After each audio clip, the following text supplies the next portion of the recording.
It was, but dude, this is an important thing. Like, this is an important thing. Like, not only did he tell me to quit smoking, and then I got one of my fucking balls, and I got one of my balls chopped off. Well, he was right about that, but right, whatever. I mean, I just wanted to hit. He said he should. He said another. Cheers, brother. He said another thing to better. I do feel like it's worth mentioning. I always feel weird since a kid because I think I judged him harshly, and it makes me feel like a dum dum. It's like, because he's like a jiu-jitsu master. Yeah, like I always he on him. You know, he's my master. Yeah. So if someone said, "Who's your master?" I'd say first John Machado, second Eddie Bravo. Yeah, and one of my best friends is my master. So I always had at the very least, a trickling sense of like, man, I think you're wrong about your judgment. Yeah, but like dangerous. Yeah, it's danger. Chill you. Yeah.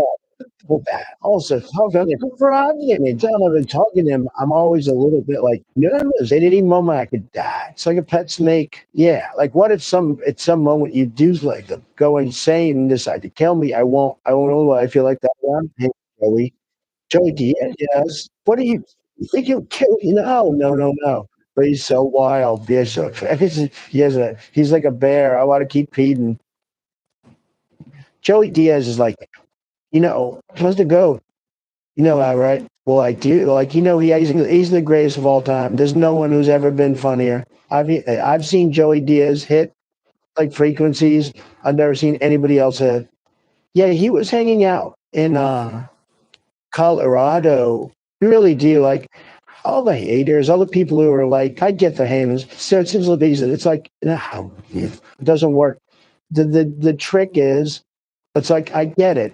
If you're not like someone explained it to me, they're like when you look at people that do really well, especially if they all socialize with each other, it becomes a walled garden. Yeah, it's like it's alienated. It feels like you're isolated, you're locked out, and it makes you feel bad. It makes you feel shitty. Yeah, and that's the problem. That's what you dude, you hated me. Like when we were you didn't hate me, but you were irritated about it. It's like you don't remember when we first met was in the Bally Room. I was with Princess Corey Coma, and like I was trying to at the time I was really into like it wasn't even called trolling them, but it was like saying a thing opposite to what you should say. And I remember like something about country. I was being a country and something came up about marijuana. You mentioned marijuana. I'm sitting with Corey Coma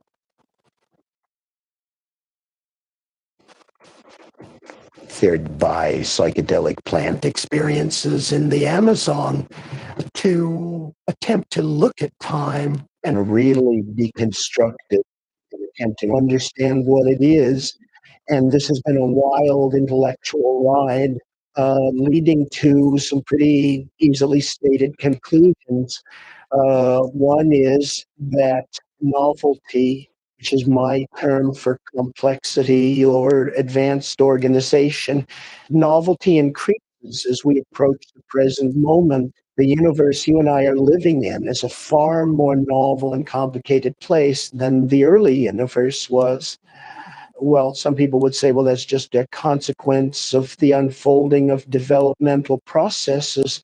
But this asks the question, what are developmental processes? Why should the universe have a preference for order over disorder, especially when we have something called the second law of thermodynamics, which tells us exactly the opposite? Physicists believe the universe is running down ultimately into a state of disorder. But what I see is everywhere the emergence of more and more complex forms, languages, organisms, technologies, always building on the previously achieved levels of complexity. So that was one of my insights. Coming out of that insight was the further understanding that this process of complexification through time is not proceeding at a steady rate. It actually follows a kind of asymptotic curve. In other words, it's happening faster and faster. And this was a revelation to me because it allowed me philosophically to contextualize the human world and to understand that human technologies, languages, migrations, art movements, ideologies are not something different from nature. They're the same download of process that we see in the movement of continents, the evolution of new species of animals, except that these human novel emergent situations are happening much more quickly. So I see the cosmos, if you will, as a kind of novelty producing engine, a kind of machine which produces complexity in all realms, physical, chemical, social, whatever, and then uses that achieved level of complexity as the platform for further complexity. Well, this explains our present circumstance. It explains the rush toward all forms of new technology and social organization in the new millennium. But you don't have to be a rocket scientist to understand that if the universe is complexifying, believe it is not that at all that with the emergence of global internet, a human population of several billions, an electronic noosphere, that we are now within the shadow of this transcendental object at the end of time. Our religions sense it. That's what gives them their apocalyptic intuitions. And I think the ordinary man and woman, in the straight sense, a kind of built-in acceleration to time itself. Well, rather than dismissing that or treating it as a psychological perception or something unique to our society, I took it as a basic perception about physics and to have built elaborate mathematically defined theories around this idea, and then have found, to my astonishment, incredible congruences with other work. I'm thinking of the Mayan calendar and its curious countdown like quality toward an extremely unique event that the Maya felt would occur in the same time frame that my own equations predicted, even though at the time I was unaware of the Maya. So what we have here is a new model of time based on a very real intuition that I think most people share, which is that time is speeding up, that human beings are part of that process, and that the culmination of that process is now within the van of historical time. In other words, I believe it will happen 2012 in December, coincident with the same events that the Maya placed at the end of their calendar. Even if I'm wrong, even if it's 100 years or 500 years later, these are still spans of time that, when compared to the life of the planet, are fractions of a percentage. So, whether you believe, as I do, that we can know the precise moment of this transformation of the world of time, or whether you believe it is simply coming soon and fast, really doesn't make that much difference. We are all gathered here at the end game of developmental processes on this planet. We are about to become unrecognizable to ourselves as a species. Our technologies, our religions, our science has pushed us toward this for thousands of years without us awakening to what the denouement would be. Now we stand close enough to it. I think all but the most lumpen among us must feel the tug of the transcendental and the transformative. I am very perplexed when you say that time is speed of up. As far as I can tell, such things as crystal oscillators, things which keep time, um, clocks, the relationship of the Earth turning to the calendar, all of the things which are symptoms of our passage through time, don't seem to be throwing themselves out of kilter. So what can you really mean about time speeding up? Well, let me answer. lasts long, a million years in which nothing happens, or 10 seconds with 50,000 events crammed into.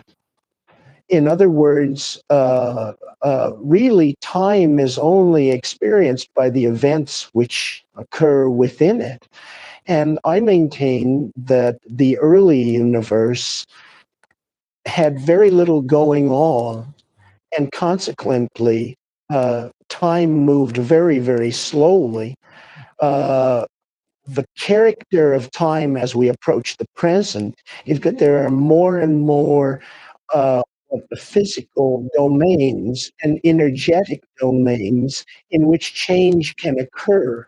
For example, the early universe was a pure plasma, a pure swarm of unassociated electrons. You didn't even have atomic systems, let alone chemistry, molecular chemistry, life, complex speciated life, and dynamically balanced planetary ecosystems. Each one of those more complex phenomena crystallized out or emerged, if you will, from the previous systems that had come into existence. So when I say time is speeding up, what I mean really is that more and more is happening. More and more is happening. And if you ask the question, well, what would be the ultimate state of connectivity or of happening? It's when all points are connected to all other points. Somehow, this concept of connectivity is intimately linked to the concept of complexity. And so, really, what I'm saying is that the universe is getting its act together. It's connecting the dots, it's bringing everything into co-relationship with everything else. And somehow it does this through the production of consciousness. Consciousness is this integrative functioning biology which takes data which may appear profoundly unrelated and in fact brings it into some kind of a congruent relationship. We say an organism coordinates a point of view. Well, in a way, what's happening over time is that the universe is coordinating a point of view. And as it does this, it becomes somehow more aware, more self conscious, more being like, and less thing like. And as I said, this process is not proceeding at a steady pace, it's proceeding faster and faster. More connectivity occurs now in a calendar year than occurred in a million years, a billion years ago. So sometimes, somehow, as we approach the present, we find ourselves in an ever denser realm of activity, interrelationship, connectivity, and the result of this is more of the same, producing a shrinking globe, ever more immersive technologies, dissolution of political, social, gender, and class boundaries of all sorts. So that's what I mean when I say the universe is speeding up. You know, before the advent of man, of human beings, the fastest changes on this planet of any consequence were genetic changes, changes in the genomes of plants and animals. Well, biologists know that for a fruit fly to add a spur to its leg, for a bird to change its plumage, you need hundreds of thousands, sometimes millions of years of evolutionary time. With the advent of human beings using spoken language, a new kind of possibility was born. It's called epigenetic change. In other words, change which is not about genes, but which is about languages, customs, behaviors of human beings. Epigenetic change reaches its uh, dramatic culmination in speech, writing, and communication of all sorts. And so the carriers of epigenetic change, the human beings, are automatically then the carriers of accelerated novelty. And so when you look at, let's say, evolution on a coral reef, and you compare it, let's say, to the evolution of political ideas in modern Europe, obviously, modern Europe's rate of change domain is thousands of times faster. So by moving from the genetic to the epigenetic realm, we have vastly accelerated all kinds of processes. Now we appear to be about to move from the strictly human domain to the human machine symbiosis domain. And of course, machines process information, make connections, and do their work at a rate thousands of times faster than any human being can work. So we see again a progressive acceleration of the process of creating and maintaining varieties of connectivity. And that's what I mean by time is speeding up. Your description of the process by which you develop the time wave, I was, and I read through hallucination, so I understand it took you some years. So how to work it all out. Yes, in the Amazon, all was chaos and mythic revelation, but I knew that you couldn't bring that back as a scientific theory, and my bias has always been toward science. And out of these many intuitions and revelations, I discerned a thread which was about time. It began with a conversation with this Logos entity where it said to me, "Did you know every day is composed of four other days?" And I said, "No, I not only didn't know that, it's never occurred to me. What a bizarre idea." Well, so this idea then of a time being a resonance created by other times, not immediately before or after it, as in scientific causality, but somehow a day, centuries ago, centuries in the future, come together to create an interference pattern that creates the unique moment. So that was one of the basic assumptions. And then the structure on which this all was hung was the Ching, which may seem exotic to American and European audiences, but which is, of course, as familiar to anyone in Chinese society as the Declaration of Independence is to us. And what is the I Ching? Well, it's a very ancient method of divining and predicting the future based on the idea that every moment can be symbolized by a unique ideogram, which is somehow its essence, much in the way that science believes you can explain all nature with 108 elements. The ancient Chinese took the position, but time itself was made of elements. Well, my style of thinking is scientific enough that if I were to say to somebody, I propose a revolution in physics based on what I know about an ancient Chinese divinatory system, that would seem foolish to me. It seems occult. It seems unscientific. Why should an ancient Chinese book of divination hold any insight whatsoever for modern physics? But the uncanny thing about the I Ching is that it seems to work. Even in the hands of its critics, it seems to work. So let me try out a metaphor on you, which I think makes much more clear what's going on here. Visualize for a moment sand dunes and notice when you look at these sand dunes in your mind that they look like wind. Sand dunes look like wind in some sense. Well, then analyze the situation. What is wind? Wind is a pressure variant phenomenon that fluctuates over time. Uh, in a way, sand grains moved about by the wind are like a lower dimensional slice of the wind itself. And from photographic analysis of dunes, you can calculate the speed and duration of the wind that made them. So the dune is a lower dimensional slice of time, of the wind ebbing and flowing that made it. Now, let's change the metaphor a little bit. Instead of grains of sand, let's think of genes. Instead of a windstorm, let's think of a billion years of evolution. It moves the genes around in a pattern which is a lower dimensional slice of the force which creates the situation. In other words, on every living organism, there is the imprint of the higher dimensional force which made it.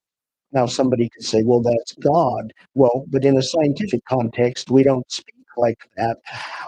But whatever it is that made blind matter into whales, squirrels, and human beings, it left its calling card inside each human being, each squirrel, each whale.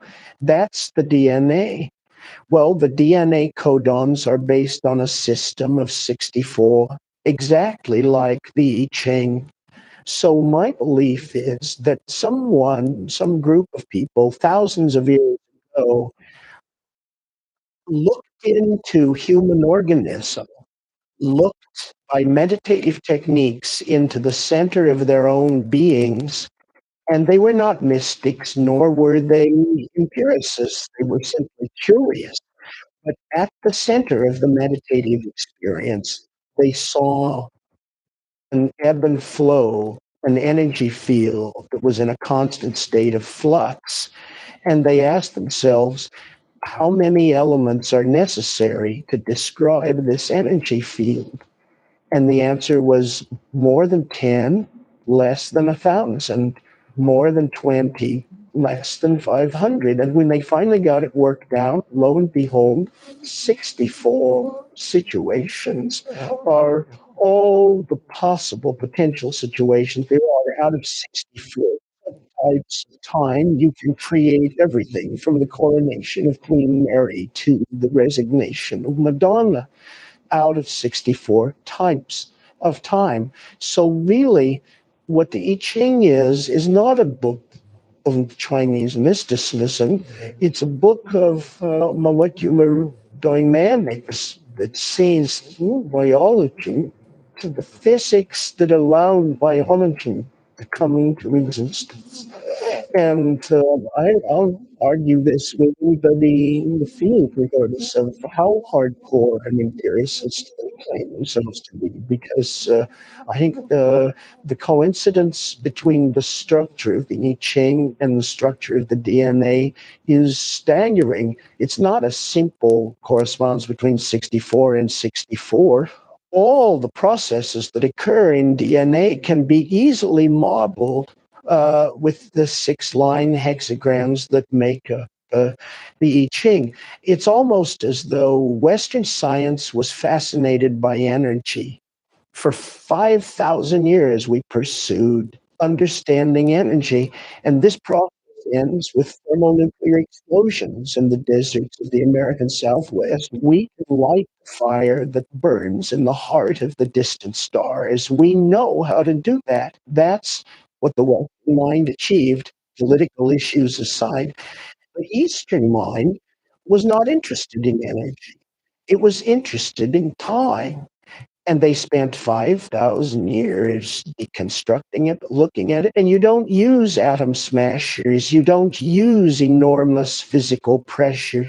It's a different problem, and you bring different tools to bear. You meditate. You look inside yourself. You study the movement of water around pebbles. You kind of inside yourself. You study the movement of water around it has holes burning around. This is inside yourself. You study this. You study the movement of water and it has sort of what it is. Time as the Western relationship to matter expressed through our ability to trigger fusion and fission.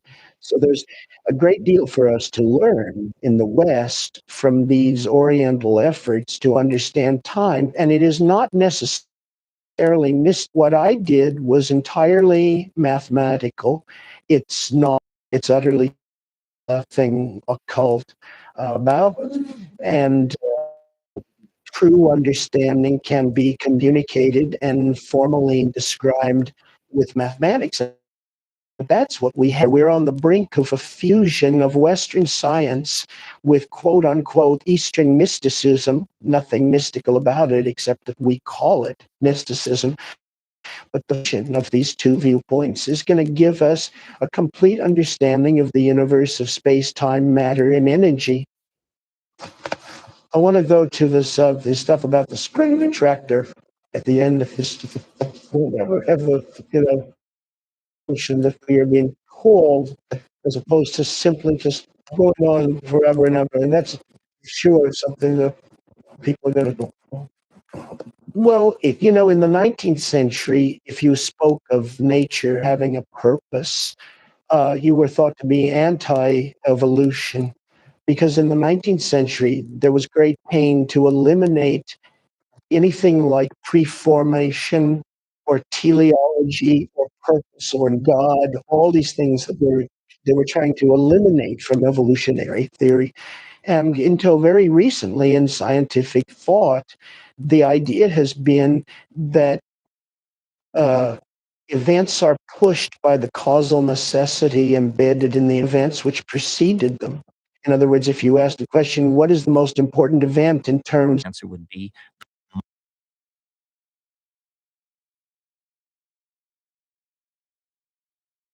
hands-on, the energy, the space, the time. Recently, mathematicians have evolved what they call the notion of attractors or strange attractors in some cases, and these are processes where a dynamic is not pushed by causal necessity from behind, but it's pulled by a point in the future. You could almost say, for example, if you release a ball bearing up near the rim of a bowl, that its attractor is the bottom of the bowl, and the ball bearing will roll down to the bottom, then halfway up the side, then up the side in shorter and shorter cycles until it finally comes to rest in the exact bottom of the bowl.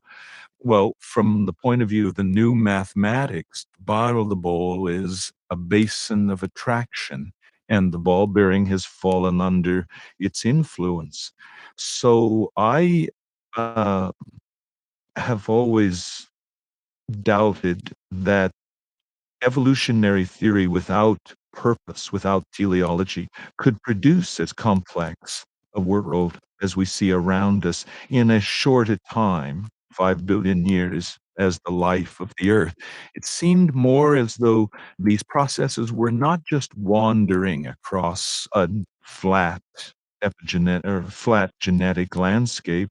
The process of biological evolution was actually being channeled between high walls. In other words, it could move, it had some motion this way, some this, but its forward direction was inevitable.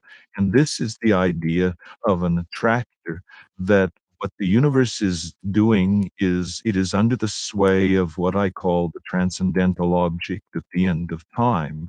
And that is this domain of hyperconnectivity, that it would be perfect novelty.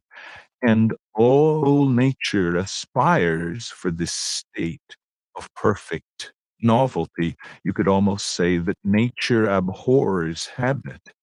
And so it seeks the novel by producing various kinds of phenomena at every level in biology, chemistry, and society.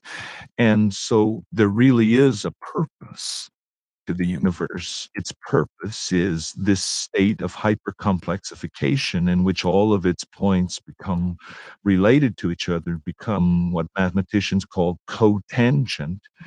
And it gives the universe the feeling of being imbued with a caring presence.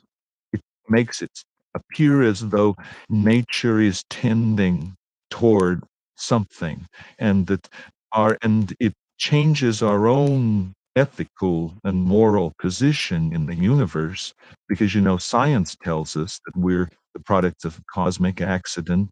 We're at the edge of an ordinary galaxy in an ordinary star system, and we're damn lucky to be here.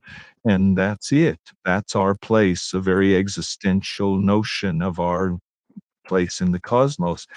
But if you take this other point of view, that process is under the influence of an attractor, and that the value the attractor is maximizing is novelty, then suddenly, for the first time in 500 years, human beings are moved back to the center of the stage because we are the most novel thing on this planet. We are everything biology is, plus technology, language, politics, philosophy, art, so forth and so on. So suddenly human beings become important, not mere cosmic witnesses to a meaningless cosmos, but the cutting edge of a cosmos that glories in order and is moving toward higher states of order. And at the present moment, we are the carriers. Once it was the volcanic processes that shaped this planet. Once it was the life of the early ocean. Once it was the great dinosaurs. Today, humanity represents the cutting edge of complexity and this process of moving toward complexification. So it without invoking God or any sort of myth, you give meaning to human life. What is man's purpose? To advance and preserve novelty. This is an ethical position. It means you don't replace rainforests with pastures. You don't censor books. You don't lean on people who make gender choices different from yours.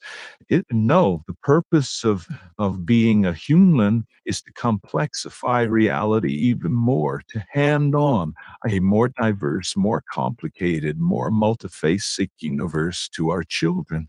And when this process of complexification reaches the omega point, it will fulfill, I believe, the expectations of all of these religions, but it will fulfill it in a mature, scientific, and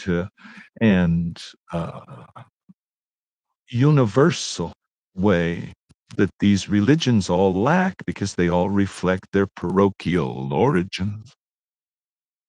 Certainly true. It's certainly true that we see a limited slice of reality. Uh, and your example from Flatland, yes, anything which moves as a gradient through time, we will not discern very carefully. I mean, for instance, this is why we have the science of economics, because it keeps track of the behavior of markets, which is something you can't see or feel, but which has become very important to human institutions. Fourth dimensional factor that we need to coordinate into our planning. So we've created an entire science to study the movement and behavior of markets. One of the things I'm always trying to visualize what the compressants would be like, even though I know that in principle it's probably not possible to imagine it. But several factors are on the horizon, which I think can be brought together to sort of get a picture of what we're headed toward. One is for some time now, we've been involved in building complex prostheses, which we call machines and computers. They are part of us. We don't perceive them as part of us because we identify with the flesh and exteriorize the fabricated metal. But in fact, they are a part of us as much as our political systems, our agriculture production systems, so forth and so on. So we, the animal body, has reached the limits of its evolutionary abilities. A cheetah can run 75 miles an hour, an elephant can lift 3 tons, and so forth and so on. To go beyond those capacities of the animal body, you have to make a marriage with mechanical things.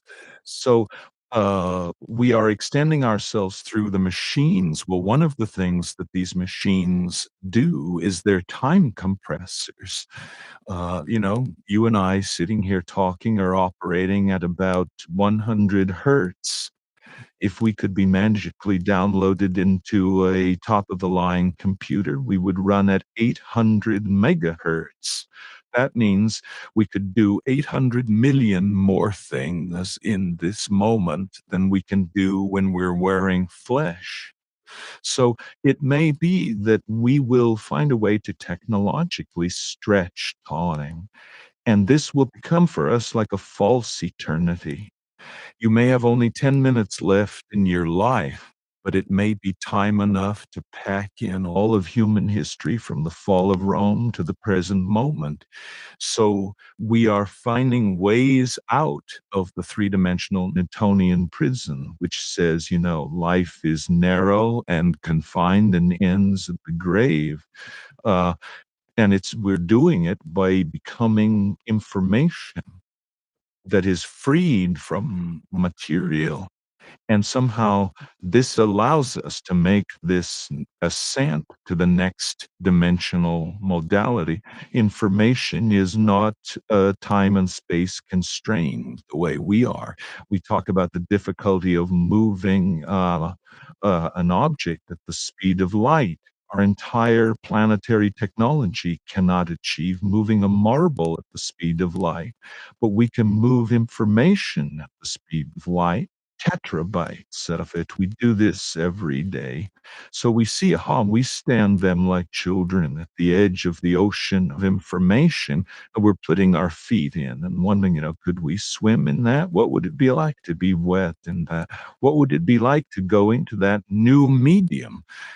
A similar dilemma must have confronted the early amphibians as they stared at the land and said, could we leave the ocean? Could we go up into those places? Could we breathe air and actually make the transition to such a hostile and alienating environment as the land?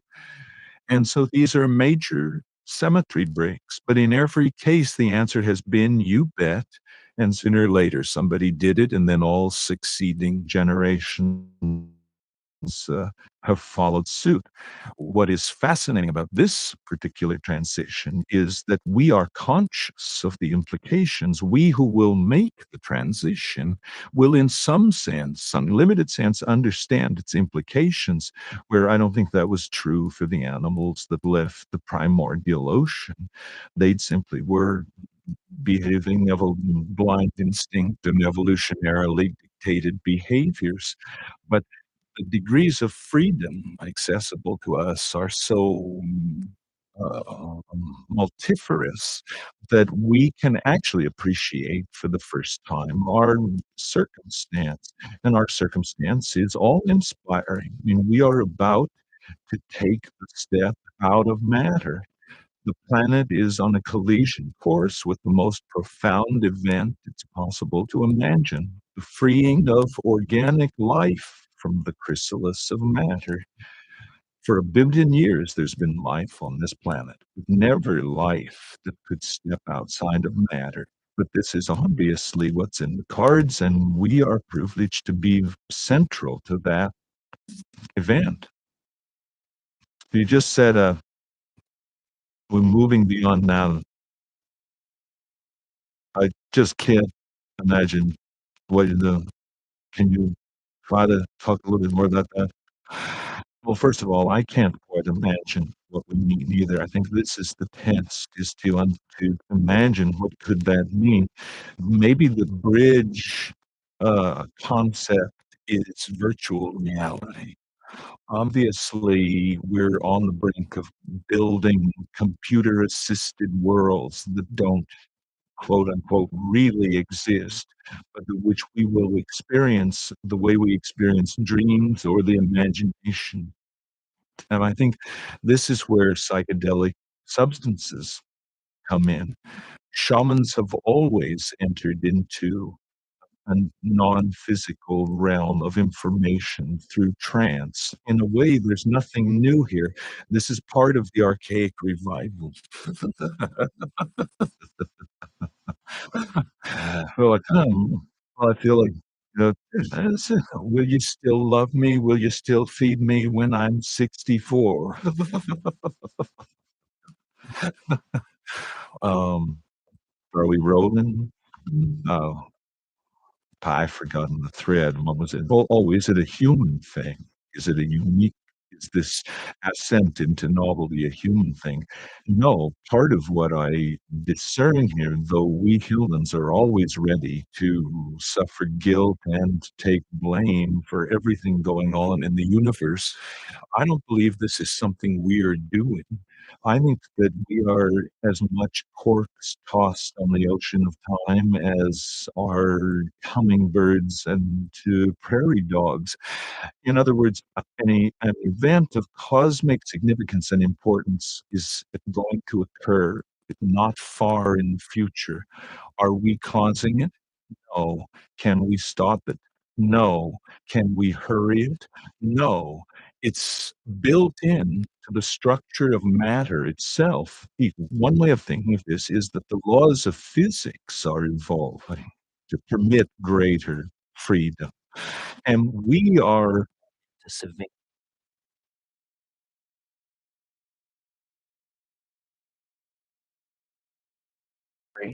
After all, human history is 10,000 years wide.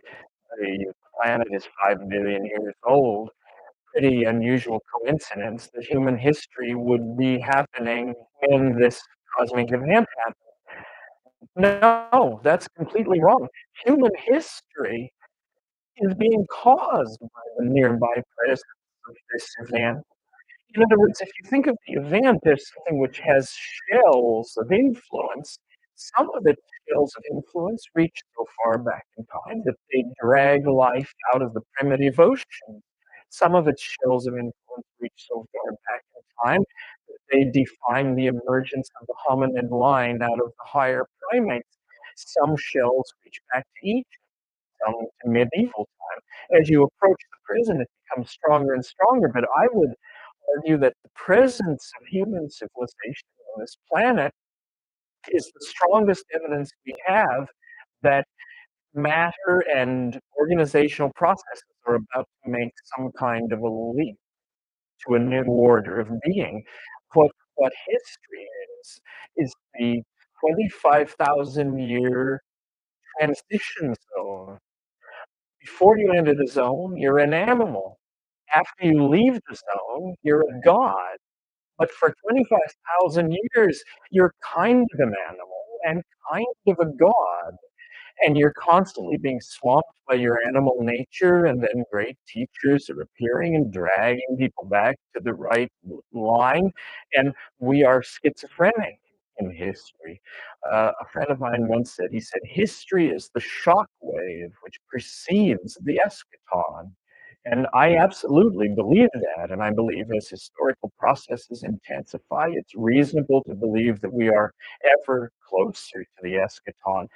If my ideas seem strange to someone, I ask them, can you imagine this planet in 500 years? Given the propagation of ordinary historical and scientific rates of unfoldment and discovery, can you imagine this planet in 1,000 years? No, no one can imagine that because processes are now in play which so totally rewrite the script that no one can imagine 100 years or 200 years in the future, because the discoveries which will be made in that span of time will so totally rewrite the human experience of itself and the environment that we cannot see deep into the future. And this indicates to me that the future is exploding in an asymptotic unfoldment into a kind of cultural superspace, and our own bafflement at the impossibility of conceiving any real future given the political and social and technological forces in play is proof of that. Before we go further, I'd like you to attempt to give me the definition of concrescence and eschaton. Well, let's go backward. Eschaton first. Eschaton is a good word out of theology. It simply means the last thing. The last thing is the eschaton, and it is everything become one thing. For theologians, it's God. For somebody of a more materialist bent, it might be something else. But the eschaton is the last thing. Eschatology is the study of the time of the last thing. Now, what was the other word? Concrescence. This is a little trickier concept. I took it from Alfred North Whitehead. Concrescence is the idea of something that grows together. It concresces, it becomes more dense, more connected, more defined in space and time. And when I talk about the transcendental object at the end of time, or the coming of the eschaton, or hyper novelty, I mean that the process of the human and biological concrescence of intent reaches some kind of maximum. Concrescence is the end of the process of becoming. Becoming is not true being. True being exists at the concrescence. The, the kind of being we experience, becoming, is a partial state of being, much like history is a partial state of concrescence. History definitely places us outside the world of biological intent, the animal mind. But history does not bring us into the presence of the eschaton. It's a partial process, and concrescence is what waits at the end. The eschaton is the concrescence. But we really can't have any way of knowing what that is, that experience that is going to be like. No. And the reason why is because asking that question is like asking a man looking east at 2 a.m. to describe the coming sunrise. He can't, because it is literally over the event horizon of the future. And when we look into the future, we see that the east is streaked with rosy dawn, but we cannot conceive of the day that is about to come. All we can see is the dim glow of some kind of eschatological promise. Ask me this question in 2010, and I'll have a different answer. Back to this issue of physics and your description of the two things which you have left out of their models. The way that you describe it is so self-evident and simple. The complexification, the further away that you get from the Big Bang, and the fact that everything is, the complexification is speeding up.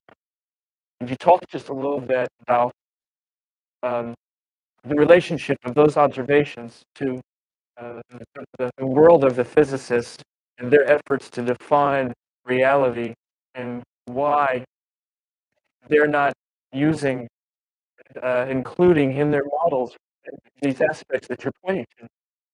The main reason they aren't friendly toward modeling physics, well, the main reason physicists are not friendly to a progressive concrescent model like this is because you would have to look at, you would have to give credit to biology for being a stage higher than chemistry, and you would have to give credit to human history as a stage higher than biology.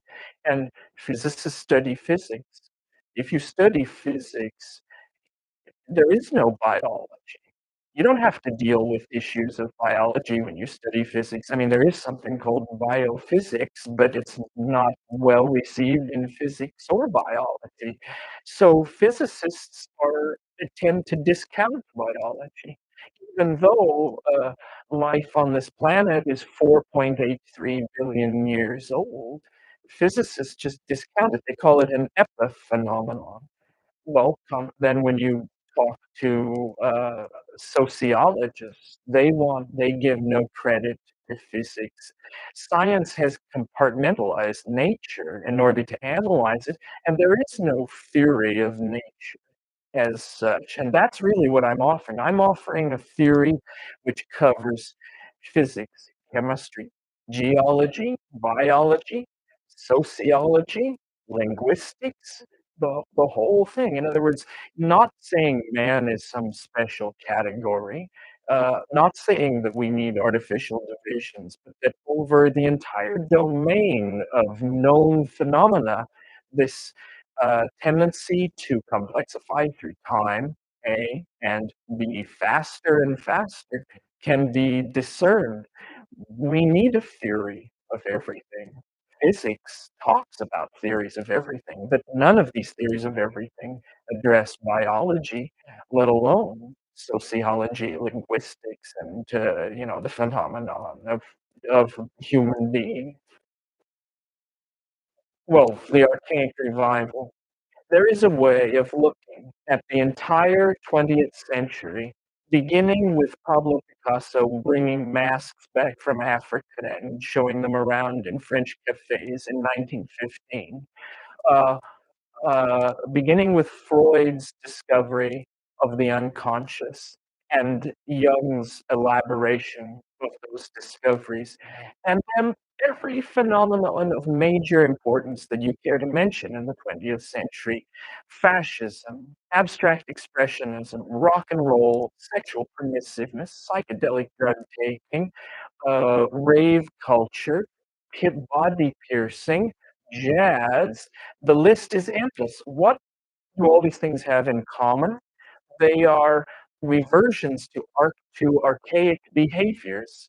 They represent rejections of the Edwardian gentleman with his white man's burden, and represent instead a realization that for us to survive and live with ourselves, we have to re-empower archaic values. As the century unfolded, the understanding of what this re-empowering of archaic values might mean has changed. Jung and Freud discovered the unconscious, discovered that we are not all ladies and gentlemen, that there's a cannibal lurking within. Um, Albert Hoffman's discovery of LSD demonstrated that that inner wilderness is accessible to most people through chemistry. Well, then, still later, it was understood that the key ingredient in the active shamanism is psychedelic plants, psychedelic experiences. And in a way, that closed the loop between the impulse toward the archaic and the impulses of modern science and modern medicine. The key is the psychedelic experience. That's what makes the shaman a shaman. That's what made the archaic, in fact, archaic.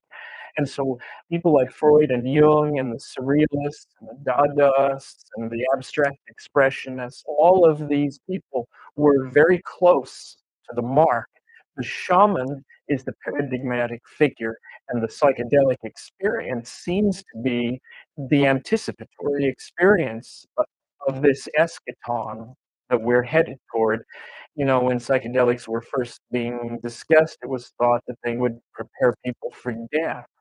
In the sense they probably do, but in the same way that they prepare people for death, they prepare people for transformation. It gets you used to the idea that the world is not what it appears to be, and it gets you used to the idea that the world is somehow animate, intelligent, and proceeding along its own agenda. So, in a way, shamans have always been anticipations of some future state of mankind. They're the masters of language. They are the ones who are telepathic with the animals. They are the ones who can see into the future. So this archaic nostalgia gets real focus once you realize that it is the shaman and his or her shamanic techniques that confers on them uh, the extra historical dimension. That is how you get out of linear history. That's how you visit the realm of the ancestors. That's how you travel into the future. That's how you break up the tyranny of Newtonian serial time. We have 14 years until this event, measured on the calendar. And, a really common, ordinary way to describe the times that we're living in is that they're very, very chaotic, filled with acts of unspeakable evil. And at the same time, there's this sort of buzz and thrust of optimism. Everything from a guy like Peter Schwartz talking about the long wave, the boom economy, breakthroughs in educational levels and qualities of life. But it's definitely uh, a dynamic where you've got extremes of good and evil in that way. But you talk a little bit about the relationship between that dynamic as we go forward and the novelty continues to go in. Well, novelty is not necessarily good or nice. Novelty is complex. That's what it is. And so I see really a concatenation of uh, tendencies and forces here at the end. It's only going to get weirder. The level of contradiction is going to rise excruciatingly, even beyond the excruciating present levels of contradiction. So I think it's just going to get weirder and weirder and weirder. And finally, it's going to be so weird that people are going to have to talk about how weird it is. And at that point, novelty theory can come out of the woods, because eventually people are going to say, what the hell is going on? It's just too nuts. It's not enough to say it's nuts. You have to explain why it's so nuts. So between now and 2012, the next 14 years, I look for the invention of artificial life, the cloning of human beings, a possible contact with extraterrestrials, possible human immortality, and at the same time, appalling acts of brutality, genocide, race baiting, homophobia, famine, starvation, because the systems which are in place to keep the world sane are utterly inadequate to the forces that have been unleashed. The collapse of the socialist world, the rise of the internet, these are changes so immense, nobody could imagine them ever happening. And now that they have happened, nobody even bothers to mention what a big deal it is. The fact that there is no such thing as the Soviet Union, people never talk about it anymore. But when I was a kid, the notion that that would ever change was beyond conceiving. So the good news is that as primates, we're incredibly adaptable to change. Put us in a desert, we survive. Put us in the jungle, we survive. Under Hitler, we survive. Under Nixon, we survive. We can put up with about anything, and it's a good thing because we're going to be tested to the limits. Uh, the breakdown of anything, and this is why the right wing is so alarmed, because what they see going on is the breakdown of all tradition, all order, all sanctioned norms of behavior. And they're quite right that it's happening, but they're quite wrong to conclude that it should be resisted or is somehow evil. The mushroom said to me once, it said, this is what it's like when a species prepares to depart for the stars. You don't depart for the stars under calm and orderly conditions. It's a fire in a madhouse. And that's what we have, the fire in the madhouse at the end of time. This is what it's like when a species prepares to move on to the next dimension. The entire destiny of all life on the planet is tied up in this. We are not acting for ourselves or from ourselves. We happen to be the point species on a transformation that will affect every living organism on this planet at its conclusion.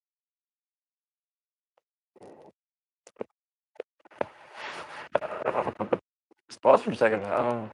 I see how with Jenkins calling it galactic cosmology, it's like our home continues to expand, going from the village to the nation state to the planet.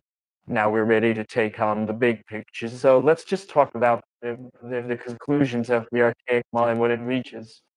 Well, the great watershed difference between the archaic understanding and what is called scientific materialism is the archaic mind understood, in fact, perceived that nature is conscious. Nature is alive. Nature is an organism full of intent. The goal of the archaic mind is to connect with, communicate with, and align itself to this greater Gaian holism, which is sometimes called nature, the great spirit, the realm of the ancestors. But this is what the archaic mind understood and was comfortable with. And in fact, it is true. Our own decision to view the universe as dead, as inanimate, as unintelligent, allowed us, permitted us to dissect it, to use it, and deny its validity outside of human purpose. Now, the consequences of living like that is coming back to haunt us. We have almost destroyed our home. We have almost cut the earth from beneath our own feet. So this impulse toward the Gaelic and the archaic is a survival instinct. At this point, we must give reverence and credence to nature and nature's methods because no other methods will allow us to work our way out of the present mess we're in. High temperature, high energy resource extraction, commodification, mega agriculture. We're at the end of the rope for these things. So the archaic holds answers, but it only holds answers if we are willing to think of the universe as a living, intelligent entity in with which we are in partnership, not set against, but that in fact we are a part of a morphogenetic intent and an unfolding reality that is larger than human understanding. Imagine larger than human understanding.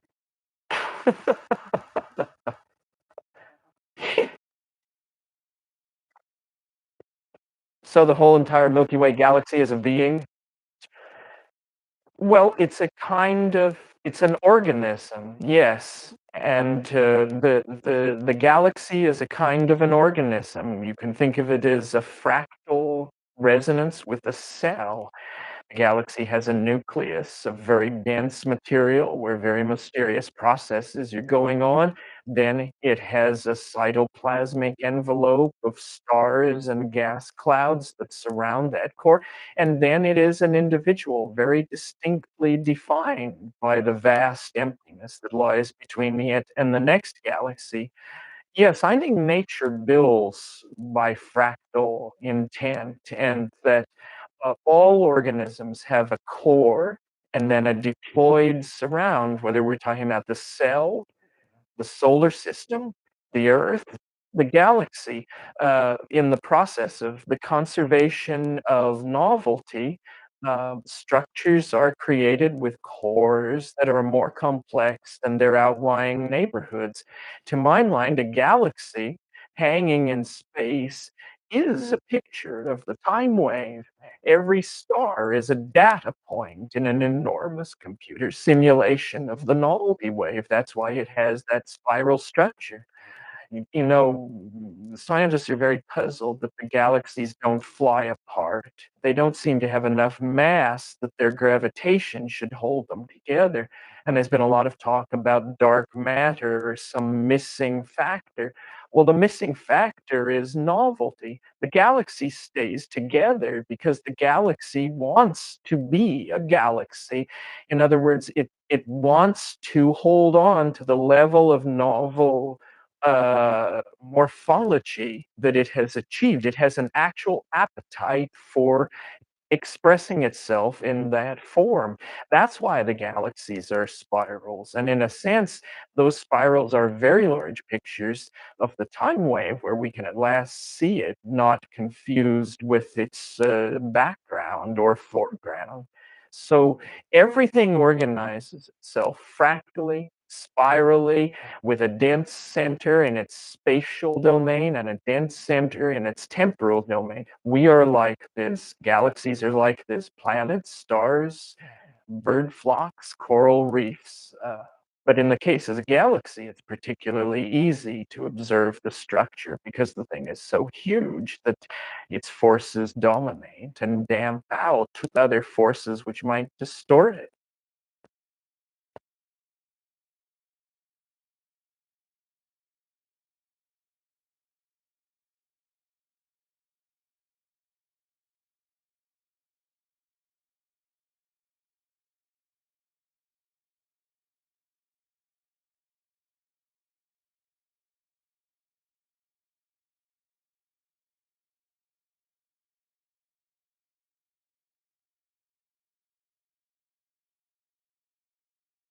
Whatever reality is not what you see. What you see is just an adaptive fiction. Following is a conversation with Donald Hoffman, professor of cognitive sciences at UC Irvine, focusing his research on evolutionary psychology, visual perception, and consciousness. He's the author of over 120 scientific papers on these topics, and his most recent book, titled The Case Against Reality: Why Evolution Hid the Truth from Our Eyes. I think some of the most interesting ideas in this world, like those of Donald Hoffman's, attempt to shake the foundation of our understanding of reality, and thus they take a long time to internalize deeply. So proceed with caution. Questioning the fabric of reality can lead you to either madness or the truth. And the funny thing is, you won't know which is which. This is the Lex Friedman podcast. Supported. Please check out our sponsors in the description. And now, dear friends, here's Donald Hoffman. In your book, The Case Against Reality: Why Evolution Hid the Truth from Our Eyes, you make a bold claim that the world we see with our eyes is not real. It's not even an abstraction of objective reality. It is completely detached from objective reality. Can you explain this idea? Right. So this is a theorem from evolution with natural selection. So the technical question that I and my team asked was, what is the probability that natural selection would shape sensory systems to see true properties of objective reality?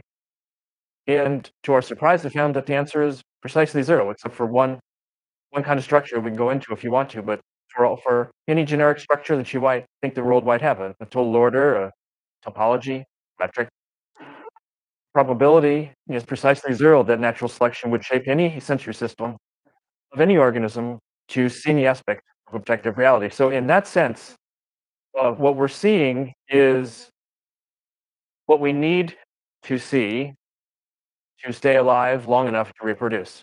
So in other words, we're seeing what we need to guide adaptive behavior. Full stop. So the evolutionary process, the process that took us from the origin of life on Earth to the humans that we are today, that process does not maximize for truth, it maximizes for fitness, as you say. Fitness beats truth. And fitness does not have to be connected to truth, is the claim. And that's where you have an approach towards zero of probability, that we have evolved human cognition, human consciousness, whatever it is, the magic that makes our mind work, evolved not for its ability to see the truth of reality, but its ability to survive in the environment. That's exactly right. So most of us intuitively think that surely the way that evolution will make our senses more fit is to make them tell us more truths, or at least the truths we need to know about objective reality, the truths we need in our niche. That's the standard view, and it was the view I took. I mean, that's sort of what we're taught, or just even assume. It's just sort of like the intelligent assumption that we would all make. But we don't have to just wave our hands. Evolution by natural selection is a mathematically precise theory. John Maynard Smith in the 70s created evolutionary game theory, and we have evolutionary graph theory and even genetic algorithms that we can use to study this. And so we don't have to wave our hands. It's a matter of theorem and proof and/or simulation before you get the theorems and proofs. A couple of graduate students of mine, just Mark and Brian Marion, did some wonderful simulations that tipped me off that there was something going on here. And then I went to a mathematician, Chetan Prakash and Manish Singh, and some other friends of mine, Chris Fields, but Chetan was the real mathematician behind all this, and he's proved several theorems that uniformly indicate that, with one exception, which has to do with probability measures, um, there's no the probability is zero. The reason if there's an exception for probability measures, so-called sigma algebras or sigma additive classes, is that for any scientific theory, uh, there is the assumption that needs to be made that whatever structure, whatever probabilistic structure the world may have, is not unrelated to the probabilistic structure of our perceptions. If they were completely unrelated, then no science would be possible. So this is technically a map from reality to our senses has to be a so-called measurable map. It has to preserve sigma algebras. But that means it could be infinite to one, and it could collapse all sorts of event information. But other than that, there's no requirement in standard evolutionary theory for fitness payoff functions, for example, to preserve any specific structures of objective reality. So you can ask the technical question. This is what are the avenues we took? If you look at all the fitness payoffs from whatever world structure you might want to imagine. So a world with, say, a total order on it. So it's got n states, they're totally ordered. And then you can have a set of maps from that world into a set of payoffs, say from 0 to 1,000, or whatever you want your payoffs to be. And you can just literally count all the payoff functions. You just do the combinatorics, count them. Then you can ask the precise question, how many of those payoff functions preserve the total order? If that's special, or how many preserve the topology? And you just count them and divide. So number that are homomorphisms versus the total number, and then take the limit as the number of states in the world, and the number of payoff values goes very large. And when you do that, you get 0 every time. Okay, there's a million things to ask here, but first of all, just in case people are not familiar with your work, let's sort of linger on the big, bold statement here, which is the thing we see with our eyes is not some kind of limited window into reality. It's completely detached from reality, likely completely detached from reality. You're saying 100% likely. Okay, so none of this is real in the way we think is real. In the way we have this intuition, there's like this table is some kind of abstraction, but underneath it all, there's atoms. And there's an entire century of physics that describes the functioning of those atoms and the quarks to make them up. There's many Nobel Prizes about particles and fields and all that kind of stuff that slowly builds up to something that's perceivable to us, both with our eyes, with our different senses, as this table. Then there's also ideas of chemistry that over layers of abstraction from DNA to embryos, the cells that make the human body. So all of that is not real. It's a real experience, and it's a real adaptive set of perceptions. So it's an adaptive set of perceptions. Full stop. We want to think that perceptions are real. So their perceptions are real as perceptions. Right? They are. We are having our perceptions. But we've assumed that there's a pretty tight relationship between our perceptions and reality. If I look up and see the moon, then there is something that exists in space and time that matches um, what I perceive. And all I'm saying is that if you take evolution by natural selection seriously, then that is precluded. That our perceptions are there; they're there to guide adaptive behavior. Full stop.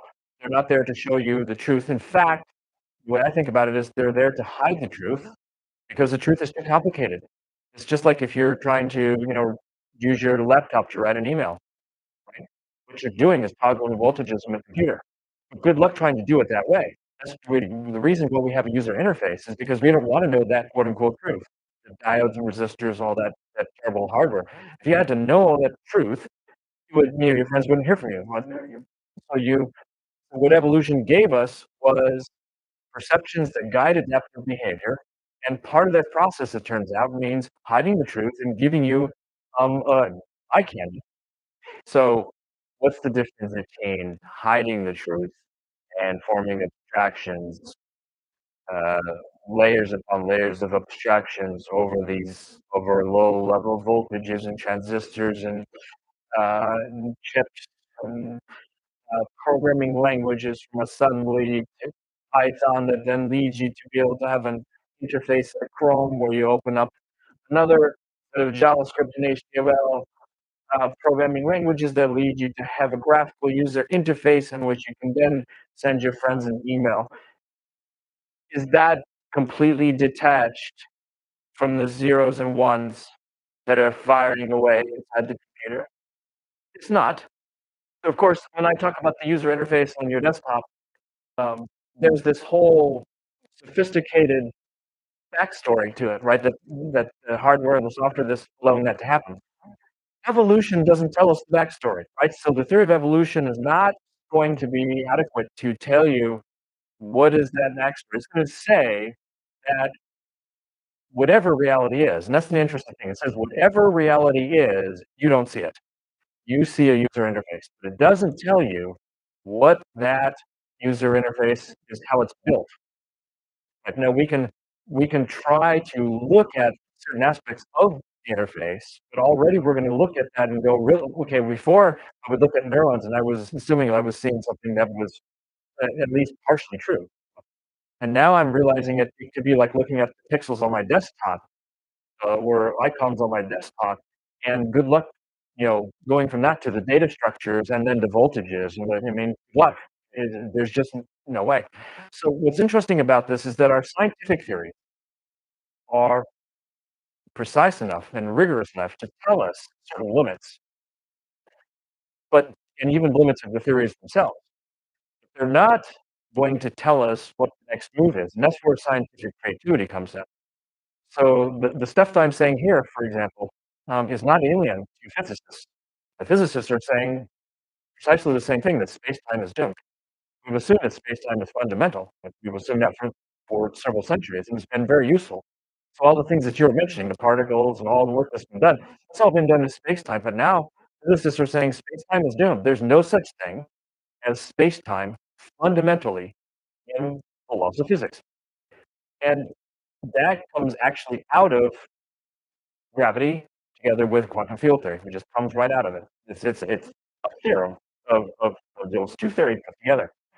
But it doesn't tell you what's behind it. So the physicists know that their best theories, Einstein's gravity and quantum field theory put together, entail that space-time cannot be fundamental. Therefore, particles of space-time cannot be fundamental. They're just irreducible representations of the symmetries of space-time. That's what they are. So we have space-time. So we put the two together. We put together what the physicists are discovering, and we can talk about how they do that. And then the new discoveries from evolution and natural selection. Both of these discoveries are really in the last 20 years. And what both are saying is space-time has had a good ride. It's been very useful. Reductionism has been useful, but it's over. And it's time for us to go beyond. When you say space-time is doomed, is it the space? Is it the time? Is it the very hard-coded specification of 4 dimensions? Um, or are you specifically referring to the kind of perceptual domain that humans operate in, which is space-time? You think like there's a 3D, our world is three-dimensional, and time progresses forward, therefore 3 dimensions plus 1, 4D. What exactly do you mean by space-time?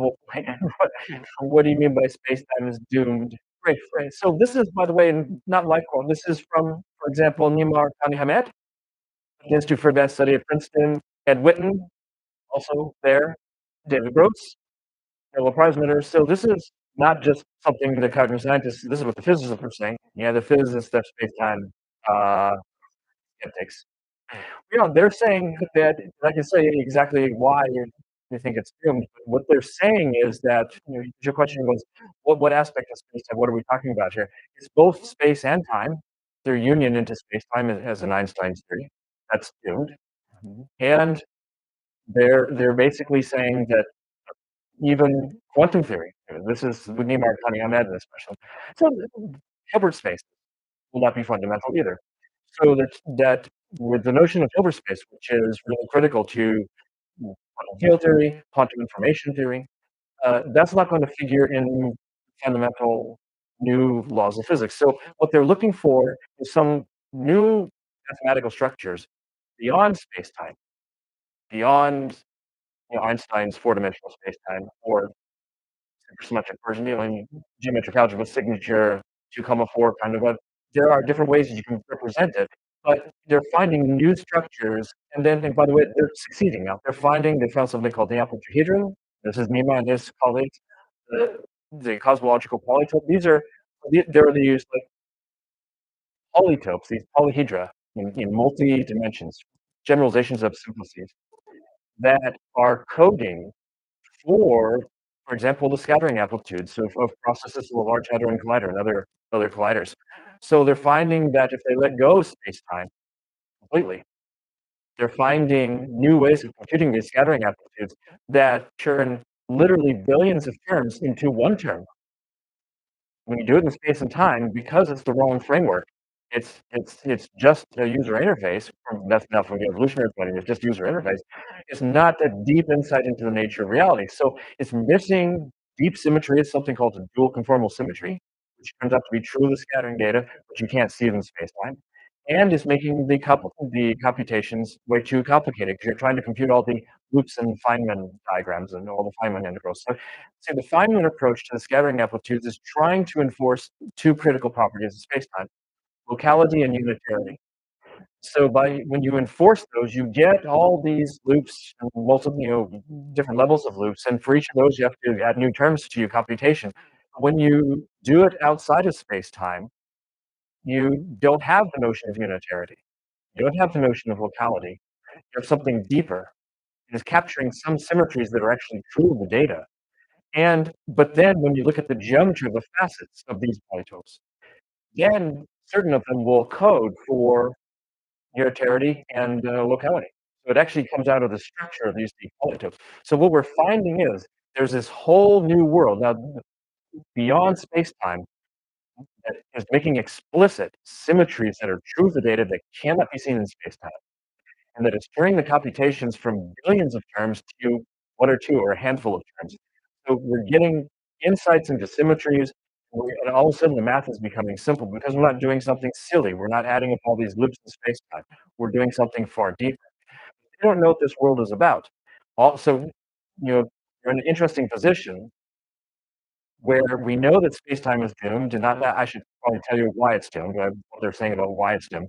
But they need a flashlight to look beyond space-time. What flashlight are we going to use to look into the dark beyond space-time? Because Einstein's theory and quantum theory can't tell us what's beyond them. All they can do is tell us that when you put us together, space-time is doomed at 10 to the minus 33 centimeters, 10 to the minus 43 seconds. Beyond that, space-time doesn't even make sense. It just has no operational definition.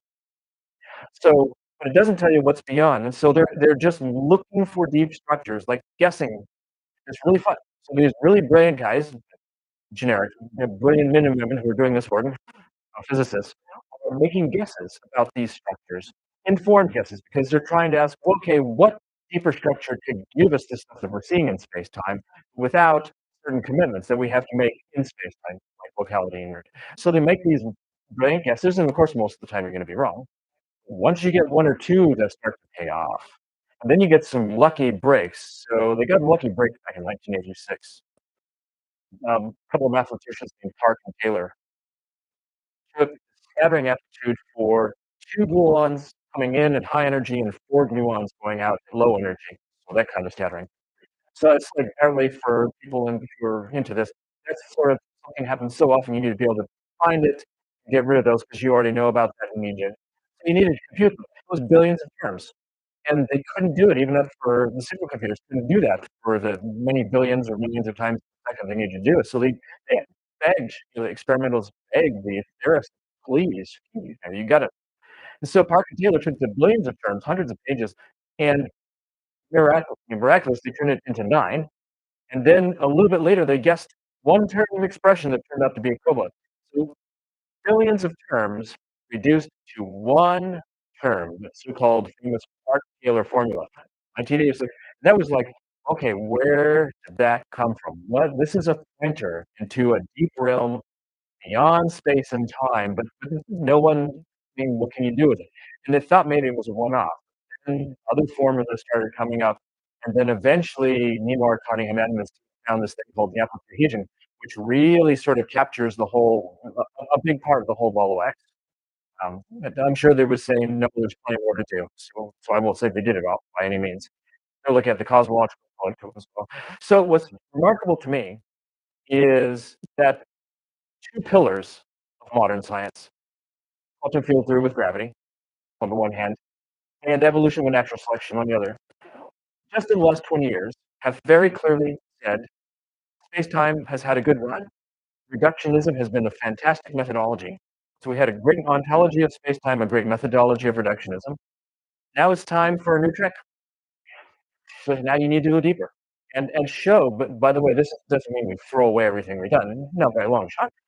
Every new idea that we come up with beyond space-time must project precisely into space-time, and it better give us back everything that we know and love in space-time, or generalizations, or it's not gonna be taken seriously, and it shouldn't be. So we have a strong constraint on whatever we're going to do beyond space-time. It needs to project into space-time, and whatever this deeper theory is, it may not itself have evolution with natural selection. This may not be part of this deeper realm. But when we take whatever that thing is beyond space-time and project it into space-time, it has to look like evolution with natural selection, or it's wrong. So that's a strong constraint on this work. Given the evolution and natural selection and quantum field theory could be interfaces into something that doesn't look anything like you mentioned. Everything. I mean, it's interesting to think that evolution might be a very crappy interface into something much deeper. That's right. They're both telling us that the framework that you've had can only go so far. It has to stop. And there's something beyond. And that framework is the very framework that is space and time itself. Now, of course, like, evolution by natural selection is not telling us about like Einstein's relativistic space. That was another question we asked a little bit earlier. It's telling us more about our perceptual space and time, which we have used as the basis for creating.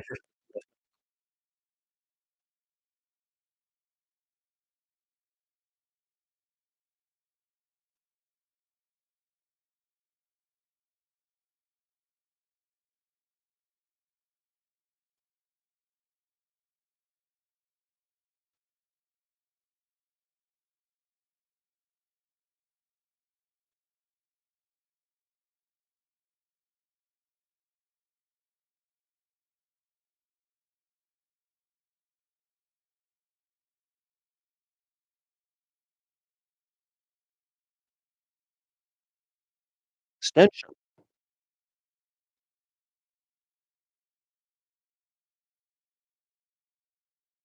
Has to be as well, not the final story, there's something deeper. So, let me ask you about reductionism and interfaces as we march forward from Newtonian physics, uh, to quantum mechanics. These are all, in your view, interfaces. Are we getting closer to objective reality? How do we know if these interfaces Those interfaces.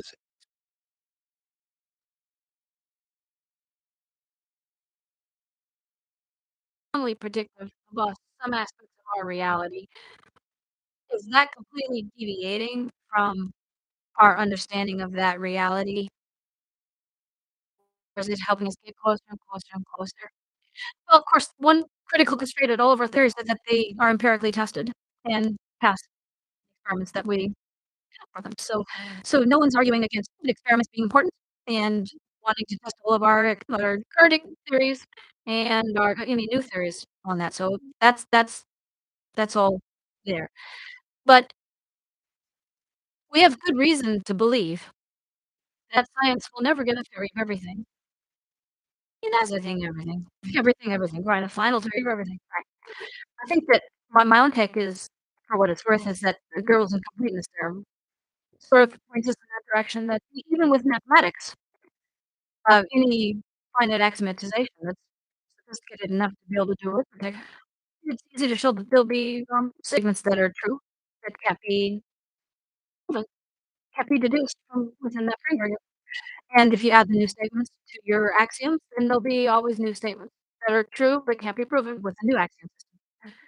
And the best scientific theories, um, in physics, for example, and also now evolution, are mathematical. So our theories are going to be they're going to have their own assumptions, and they'll be mathematically precise.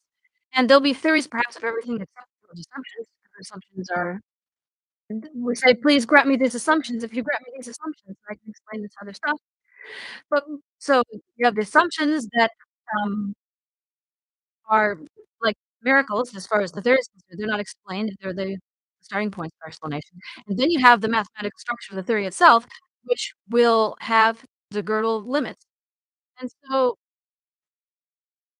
my take is that reality, whatever it is always going to transcend any conceptual theory that we stuck with. There's always going to be mystery at the edges, uh, like contradictions and all that kind of stuff. Okay, and truths. So there's this idea that is brought up in the financial space of settlement of transactions. It's often talked about in cryptocurrency, especially. So you could do, money, cash is not connected to anything. It used to be connected to gold, to physical reality, but then you can use money to exchange value to transact. So when it was in the gold standard, the money would represent some stable component of reality. Isn't it more effective to avoid things like hyperinflation, if we generalize that idea? Isn't it better to connect your whatever we humans are doing in the social interaction space with each other? Isn't it better from an evolutionary perspective to connect it to some degree to reality so that the transactions are settled with something that's universal, as opposed to us constantly operating in something that's a complete illusion?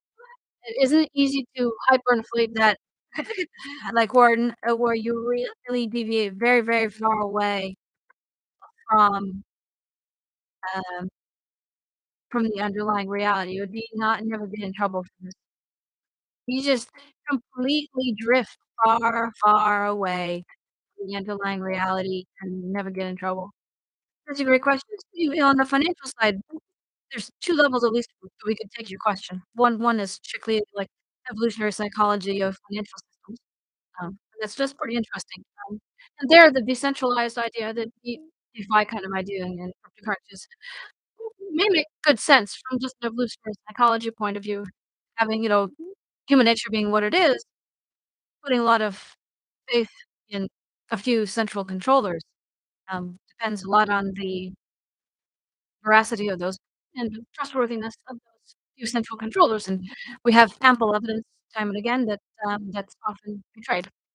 So it makes good evolutionary sense, I would say, to have a decentralized democracy is a step in that direction, right? Where we don't have a monarch now telling us what to do, we decentralize things, right? Because if you have Marcus Aurelius as your emperor, you're great. If you have Nero, he's not so great. And so we don't want that. So democracy is a step in that direction, but I think the DeFi thing is an even bigger step and is going to even make the democratization even greater. So this one level of also the fact that power corrupts and absolute power corrupts absolutely is also a consequence of evolution. Right, that's also a feature, I think, right? You can argue from the long span of living organisms It's nice for power to corrupt. You so, um, madmen and women throughout history might be useful to teach us a lesson that we could learn from. Here's a good example, right? You snack right, right. Right. Power does corrupt. I think that you could think about that again from an evolutionary point of view. But I think that your question was a little deeper when that was use does the evolutionary interface idea sort of unhinge science from some kind of important test for the theories, right? We don't want it doesn't mean that anything goes in scientific theory, but there's no if we don't see the truth, is there no way to tether our theories and test them? And I think there's no problem there. We can only test things in terms of what we can measure with our senses in space and time. So we're going to have to continue to do experiments, and we're gonna understand a little bit differently what those experiments are. We had thought that when we see a pointer on some machine in a, experiment, that the machine exists, the pointer exists, the values exist even when no one is looking at them, and that they're an objective truth, and our best theories are telling us, "No, the pointers are just pointers, and that's what you have to rely on for making your judgments." But, um, even the pointers themselves are not the objective reality. So and I think Gödel is telling us that not that, anything goes, but, as you develop new axiom systems, you will find out what goes within that axiom system and what testable predictions you can make. So I don't think we're untethered. We continue to do experiments. What I think we won't have that we want is a conceptual understanding. It gives us a theory of everything that's final and complete. I think that this is to put it another way, this is job security for scientists. Our job will never be done. It's job security for neuroscience because before we thought that when we looked in the brain, we saw neurons and neural networks and action potentials and synapses and so forth, and that was it. That was the reality. Now we have to reverse engineer that. We have to say, what is beyond space-time? What is going on? What is a dynamical system beyond space-time that when we project it into Einstein's space-time gives us things that look like neurons and neural networks and synapses? So we have to reverse engineer, so there's gonna be lots more work for neuroscience. It's gonna be far more complicated and challenging. But that's wonderful, that's what we need to do. We thought neurons exist when they are perceived, and they don't. In the same way that if I show you when I say they don't exist, I should be very, very concrete. If I draw on a piece of paper a little sketch, of something that is called a Necker cube, it's just a little line drawing of a cube. It's not a flat piece of code. If I execute it well, and I show it to you, you'll see a 3D, and you'll see it flip. Sometimes you'll see one face in front, sometimes you'll see the other face in front. But if I ask you, which face is in front, you don't look. You the answer is, well, neither face is in front because there's no cube. There's just this flat piece of paper. And so when you look at the piece of paper, you perceptually create the cube.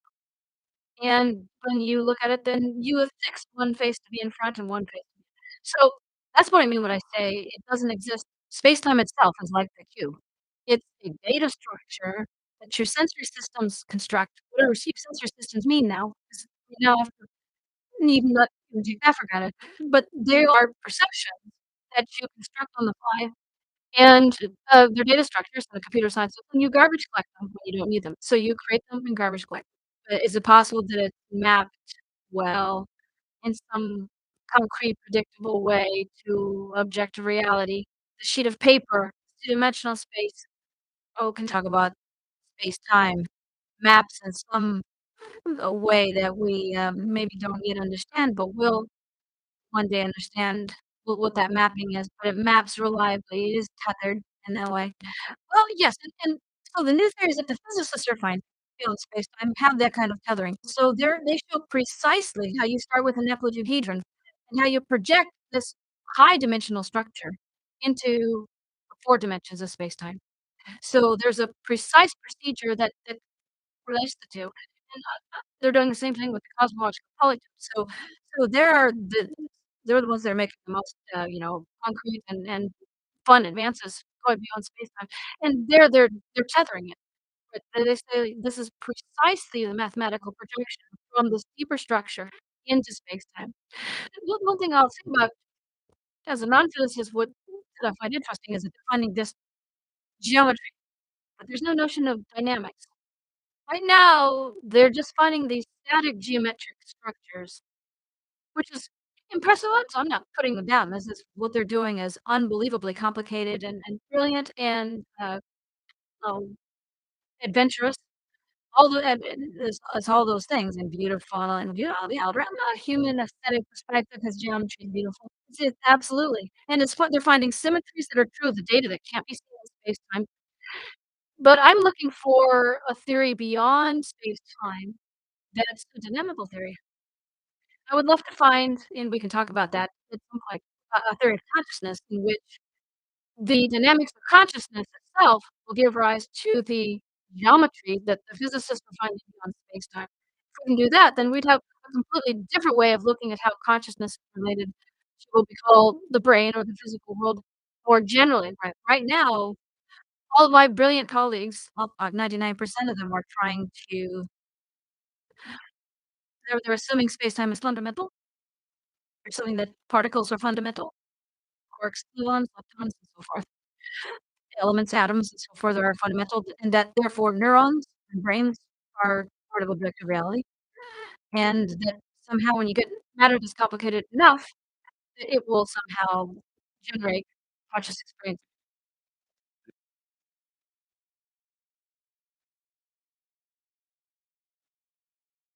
Your consciousness property as well, and then you combine these physical and conscious properties to get more complicated ones. But they're all doing it within space-time. Mhm. All of the work that's being done unconsciously in this relationship to the brain is all assumed something that our investors are telling us is space-time. Why does that particular assumption bother you the most? You bring up space-time. I mean, that's just one useful interface we've used for a long time. Surely there's other interfaces. Is space-time just one of the big ones that you build up people's intuition about the fact that they do assume a lot of things strongly? Or, is it in fact a fundamental flaw in the way we see the world? Well, everything else that we think we know are things in space-time. Sure. So when you say space-time is doomed, this is a shot to the heart, yeah, of the whole conceptual framework that we've had in science, not to the scientific method, but to the fundamental ontology and also the fundamental methodology, the ontology of space-time and its contents, and the methodology of reductionism, which is that as we go to smaller scales in space-time, we will find more and more fundamental laws.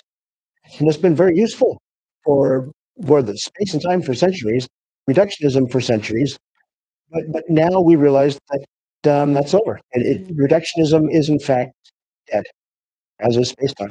What exactly is reductionism? What is the process of reductionism that is different than some of the physicists that you mentioned? They're trying to let go of the assumption of space-time for it to be beyond this, and that's still trying to come up with a simple model that explains this whole thing. Isn't it still reducing? It's a wonderful question because it really helps to clarify two different notions, which is scientific explanation on the one hand, and a particular kind of scientific explanation on the other, which is the reductionist. So the reductionist explanation is saying, I will start with things that are smaller in space-time and therefore more fundamental, and more the laws are more fundamental. So we go to just smaller and smaller scales.